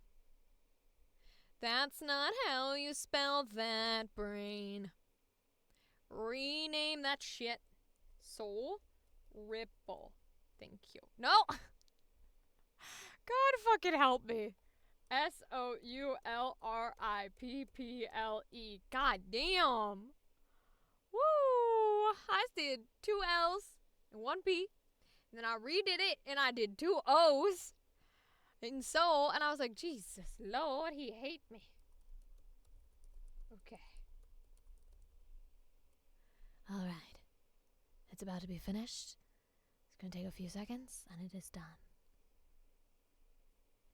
You can't escape my kind. I will claim what is mine. I'm a literal monster. Submit. Okay, this is Soul Ripple. Okay. I'm a literal monster. Okay. Lucky. Loud and in your face. Has no filter. Woman in early 20s. Tries to make people laugh. Surprisingly sharp. Often acts dumb. Caring when the situation is serious. Alright, we can do loud and in your face. Suspicious is as suspicious does, and your group clearly does more Absolutely not. That was a mouthful. Let's restart that shit. Okay. Suspicious is as suspicious does, and your group clearly does more suspicious stuff. Well, just look at you people. That guy looks like a snobby rich kid. That other guy I'm pretty sure I've seen in my nightmares before. That girl looks way too innocent. And as for you, short people are always up to no good. Hey there. Are you all right? Where are your parents? Don't worry. We're all going to get out of here, and I'll get you home. I promise. You may think I'm a naive fool, but I'm going to try to save everyone, even if it costs me my life. Suspicious is as suspicious does, and your group clearly does more suspicious stuff. Well, just look at you people. That guy looks like a snobby rich kid. That other guy I'm pretty sure I've seen in my nightmares before. That girl looks way too innocent. And as for you, short people are always up to no good. Hey there. Are you all right? Where are your parents? Don't worry. We're all going to get out of here, and I'll get you home. I promise. You may think I'm a naive fool, but I'm going to try to save everyone, even if it costs me my life. Fun. Okay. It's fun sometimes to do the more like bratty voices, which is kind of what she is. Which is why it's kind of lovely. Oh, let's bring you over with me. You can watch me cut all this shit out. You won't escape my kind. Ah, shoot. Yeah, we're doing it. Fuck it. Cool. Didn't matter. You'll watch as I rise. I will claim what is mine. I'm a literal monster. You can leave your hopes behind. No one's gonna stop him. You won't escape his kind.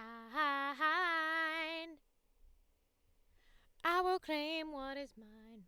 I'm a literal monster.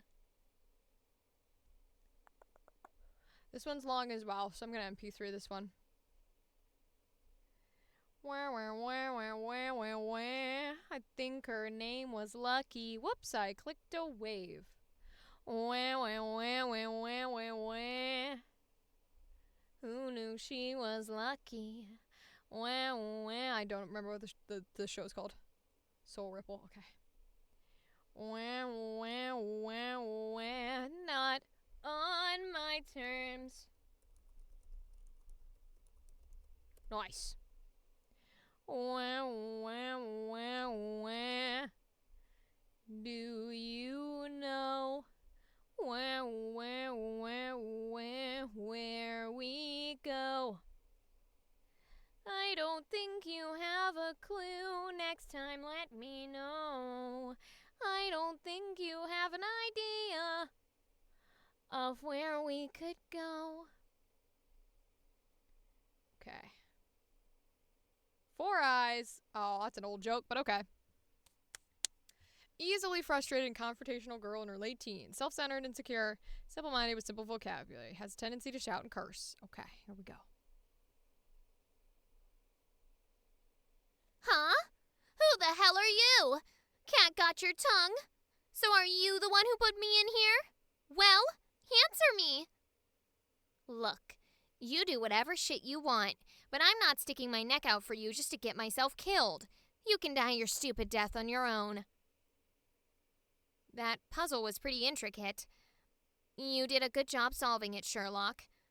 It was kinda cool, even if you are a pathetic loser.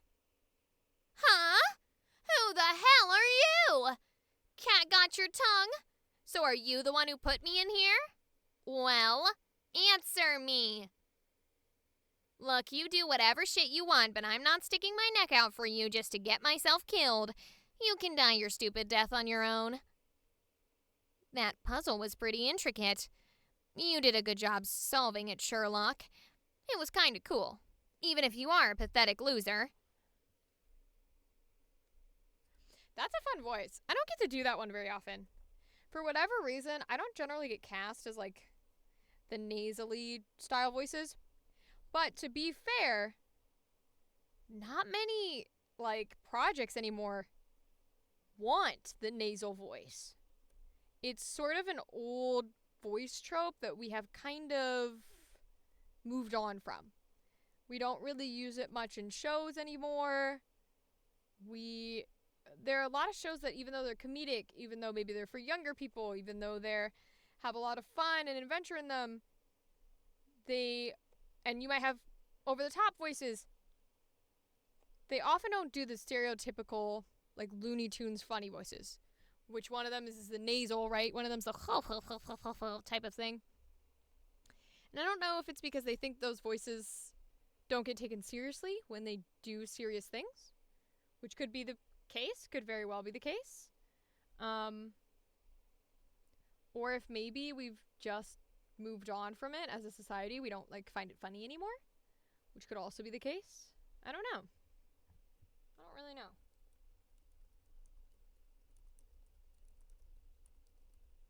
And perhaps we never will. I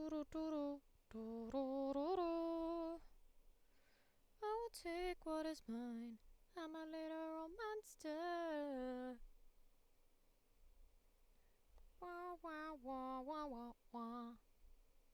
Wah, wah, wah, wah, wah, wah. I'm a literal monster.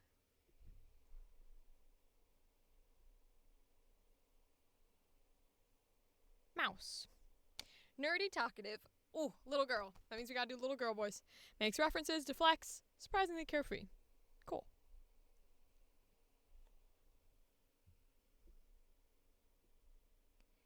Oh, I said it's the quiet ones you gotta watch out for.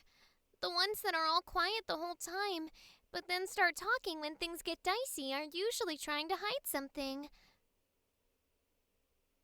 It was not by my hand I was once again given flesh.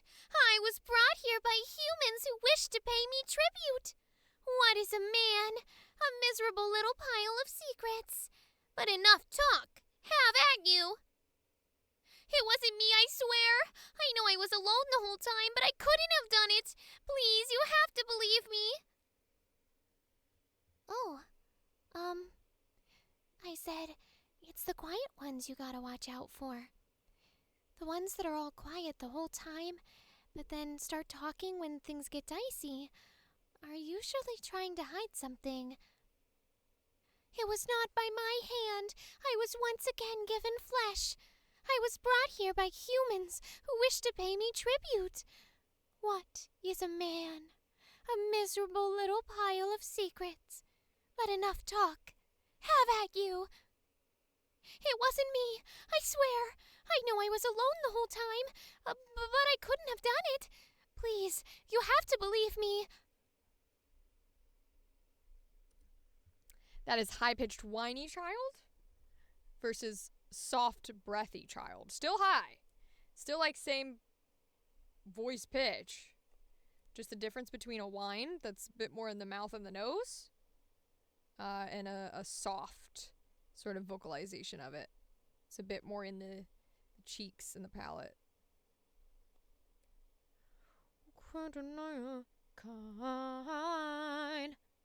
You can't defeat a predator of my size.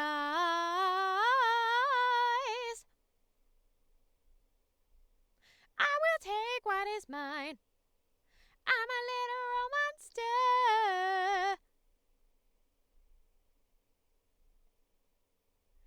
I roar and you cry. There's a reason you run and hide. I'm a literal monster. I roar. Uh-oh. I did it as a wave. They might not take a wave. Let's find out.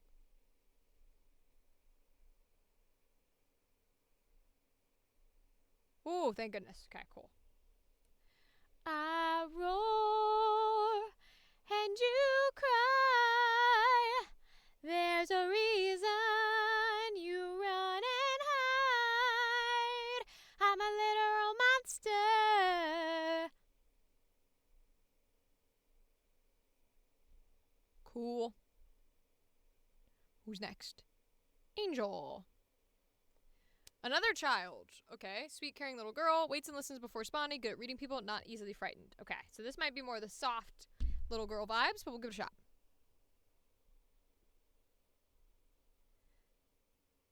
I think I should stay here with her. Adults can be cruel, you know. They don't think about how kids are always observing and learning from them. I have to stay to watch out for her. Besides, that old man is kind of a lout, you know? I know this whole thing's been really stressful, but you don't have to do it by yourself. I don't know what I can do, but I'm always here for you. We've had each other's back from the beginning, right? So I'll stick with you to the end. Jesus Christ! Are you kidding me? You call that a scary ghost story? There was no inflection in your voice.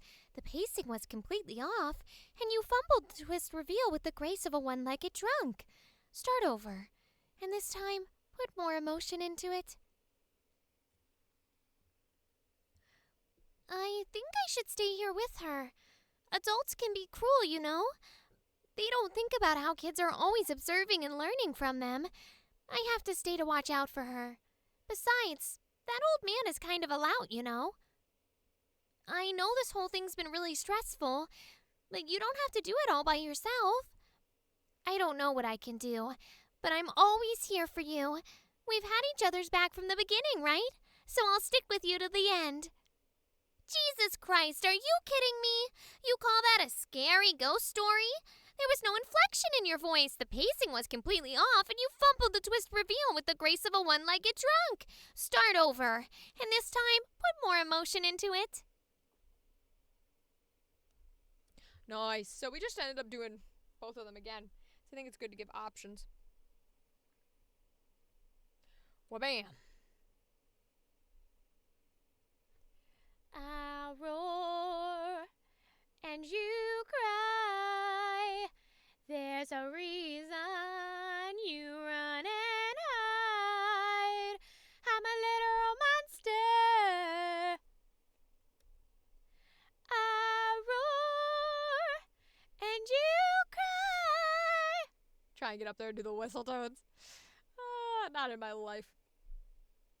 Probably just gonna make compilations of me singing poorly. Those will be the ones that go viral. I already know it. It'll be like, listen to this bitch think she can sing.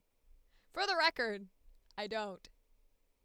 But, it doesn't make it any less funny. There's a reason you run and hide. I'm a literal monster. Angel. Boop. He's got the hallway on lock. You got a girl, yeah, he knocked her. He's got me hiding in my locker.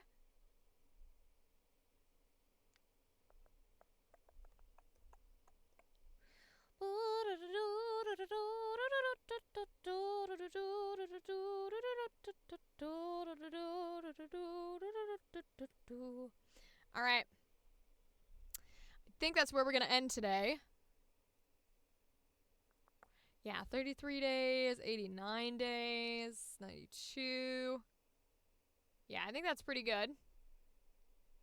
We can sort by deadline just to make triple dipple sure. Yeah, we didn't want to do this one. We don't want to do Minecraft. This still has 12 days, so these are like a good week away. So I think we're okay to come back to these. We can get rid of Minecraft. Don't need BandLab.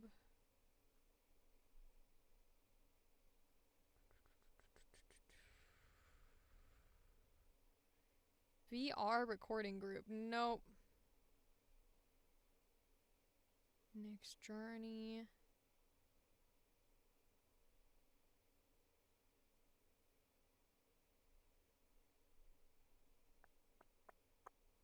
No.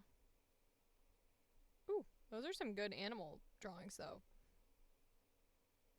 Nope. No airsoft team. No Minecraft. This is cute.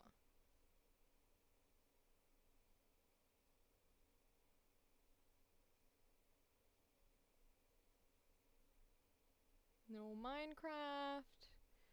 No Minecraft. Ooh. We love student thesis films, so maybe we do this one. Senior student thesis film. Young adults really cool about comment.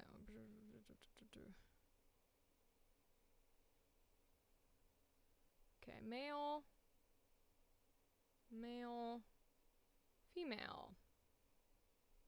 Okay, let's do this one. Oh, I still have you on here. Okay.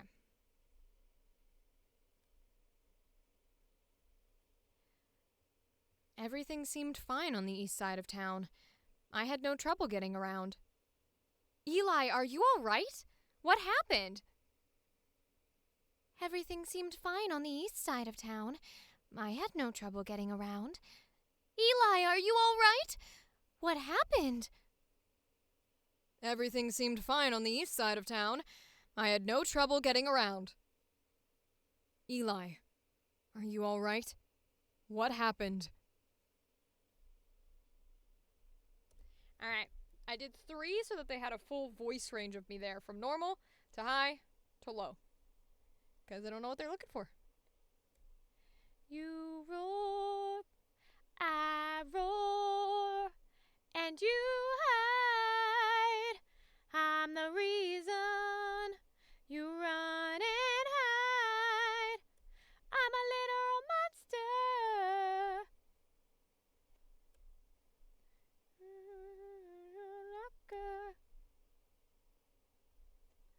Okay. Wasty noise. I roar and you cry. I'm the reason you run and hide. I'm a literal monster. I hate that I can do it in the nasal pitch. But right now I definitely can't do it in the normal pitch. I probably could if I was, like, not right now. Cobalt. Wow, the Midwestern accent came out strong. Cobalt Comet. This is umber. Okay. Cobalt Comet. Umber. I'm a little monster. I'm gonna run it in my locker. Let's submit.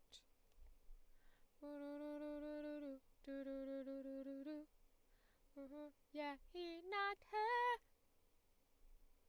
You got a girl who'll seduce her. You're not him, you're a loser. That's the first time I've remembered that. Nice job, brain. You've got a girl, he'll seduce her. It's the first time I remember that line. Good job, brain. I support you. Okay. So that one's done. I'll go to that one. That one's there.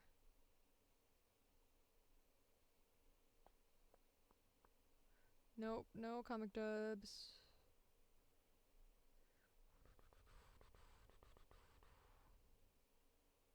Yeah, we're getting into like 24-day territory, so I think we're okay there. Got plenty of time to do that jazz. I do want to see this, because this is cute.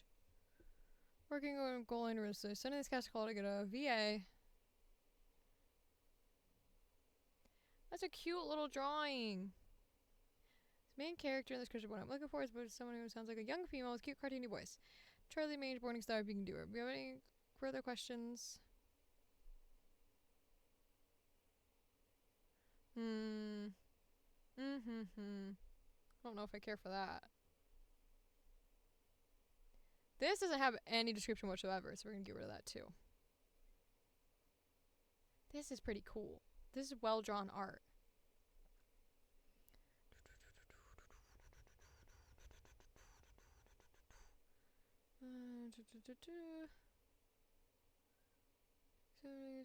Okay, let's look at the... Let's go over here and let's do this. And we pull it out so you guys can't see it. And let's go here and see what the videos are.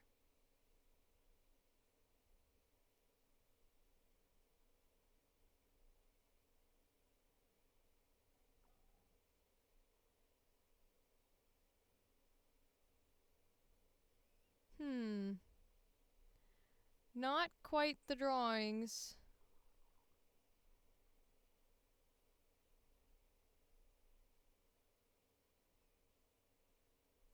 Yeah, not quite the drawings that are on...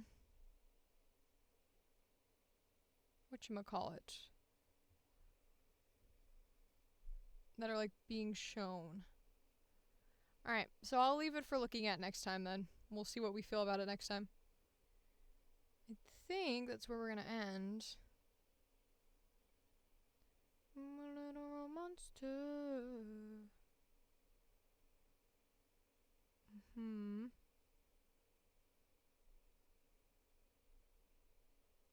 Okay.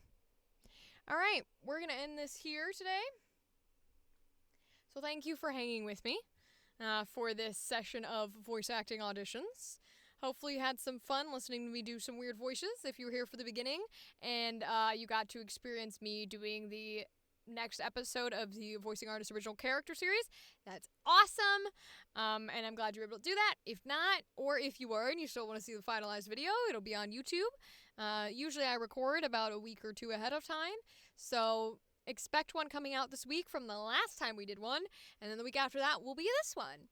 So catch them when you can, and have a good night, y'all. That's all I can really say. Good night.